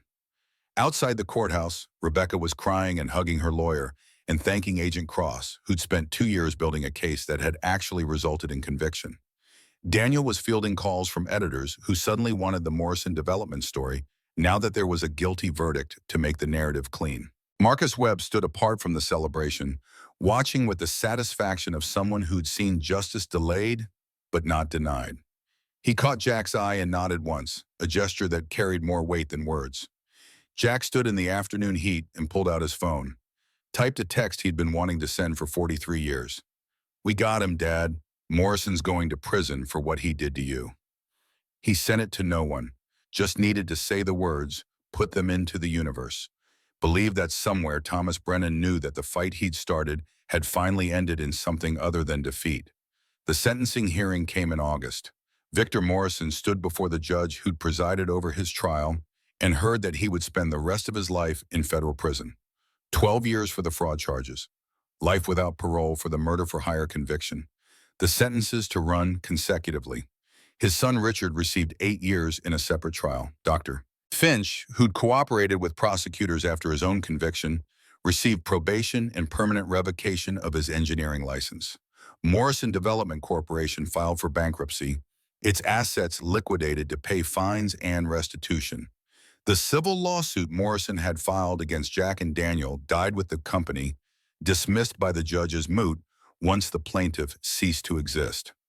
The Riverview Bridge project was permanently canceled, the site designated as unsuitable for major construction pending comprehensive geological remediation that would cost more than building a new bridge at a different location. Rebecca Torres was hired by the FBI as a forensic engineer specializing in construction fraud investigation. Her first assignment was reviewing geological surveys on federal infrastructure projects, looking for the same patterns of falsification and suppression that she discovered at Morrison Development. Daniel published a book about the case, a detailed examination of institutional corruption and the ordinary people who fought it despite knowing they'd probably lose. It sold modestly but was adopted in journalism schools as a case study in investigative reporting that actually resulted in accountability. Marcus Webb closed his private investigation firm and went back to work for the FBI as a consultant, teaching younger agents how to build cases against white-collar criminals who thought their wealth and connections made them untouchable. He made a point of using the Morrison case as his primary teaching example, showing how persistence and attention to detail could overcome even the most powerful defendants. And Jack returned to Brennan Station, to the house that had sheltered his ancestors in their obsessive documentation of truths nobody wanted to hear. He spent his 60th birthday cataloging Samuel's surveying notes, preparing them for donation to the National Archives, where future engineers might learn that geological warnings from 1858 remained relevant in ways that transcended technology and methodology. That summer, the National Park Service designated Brennan Station as a National Historic Landmark, recognition of its role in the Underground Railroad and its contribution to preventing a modern engineering catastrophe. The house would be preserved, protected, maintained by people who understood that history mattered and that lessons learned at great cost deserved to survive the people who'd paid the cost of learning them. Jack stood on the front steps the day the designation was announced, reading the plaque that would be mounted near the entrance.